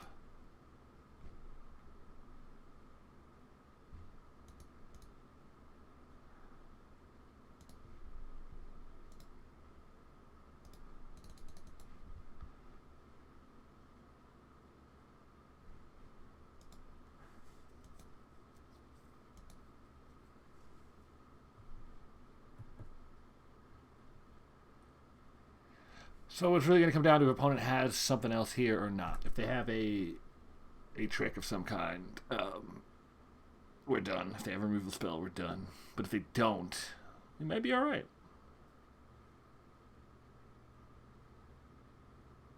That's all right. That we can beat. Well, maybe not beat, but that doesn't end us. Oh, that's a good draw.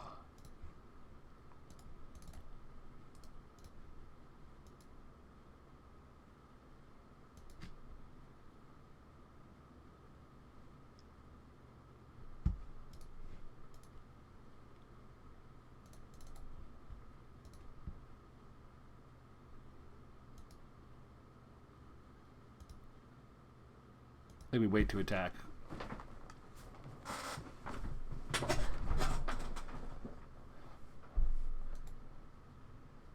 I think we have to speed it up now. How much Convoke does opponent have?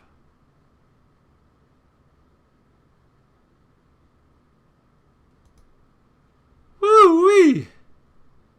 Jeez.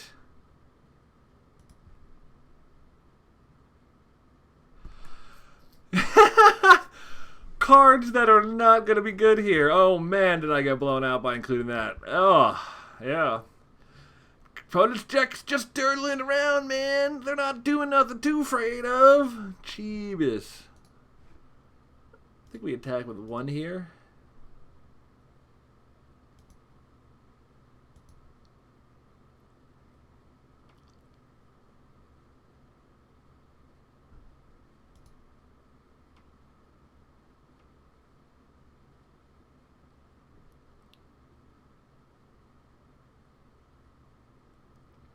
Oh god, the Conclave Guildmates get everything trampled. We're dead.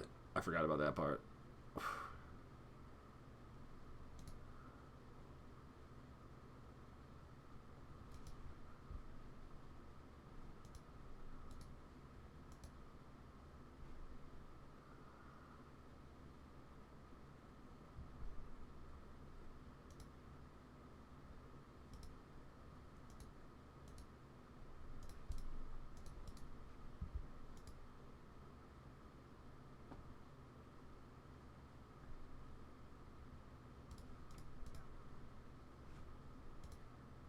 Oof.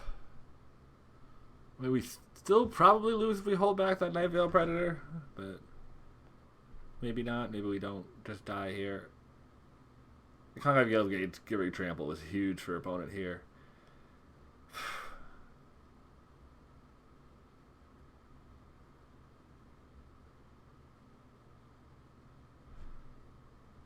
Hot dang.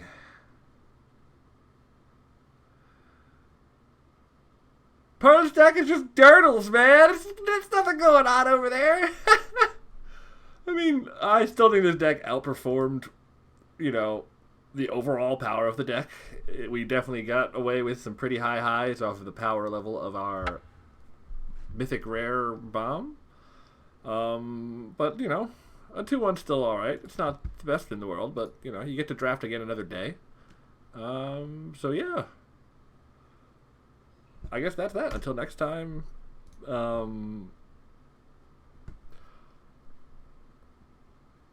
never tempt fate by calling your opponent's deck a dirtle. Always open up elite crazy bombs. And, as always, have a great life, folks. Peace!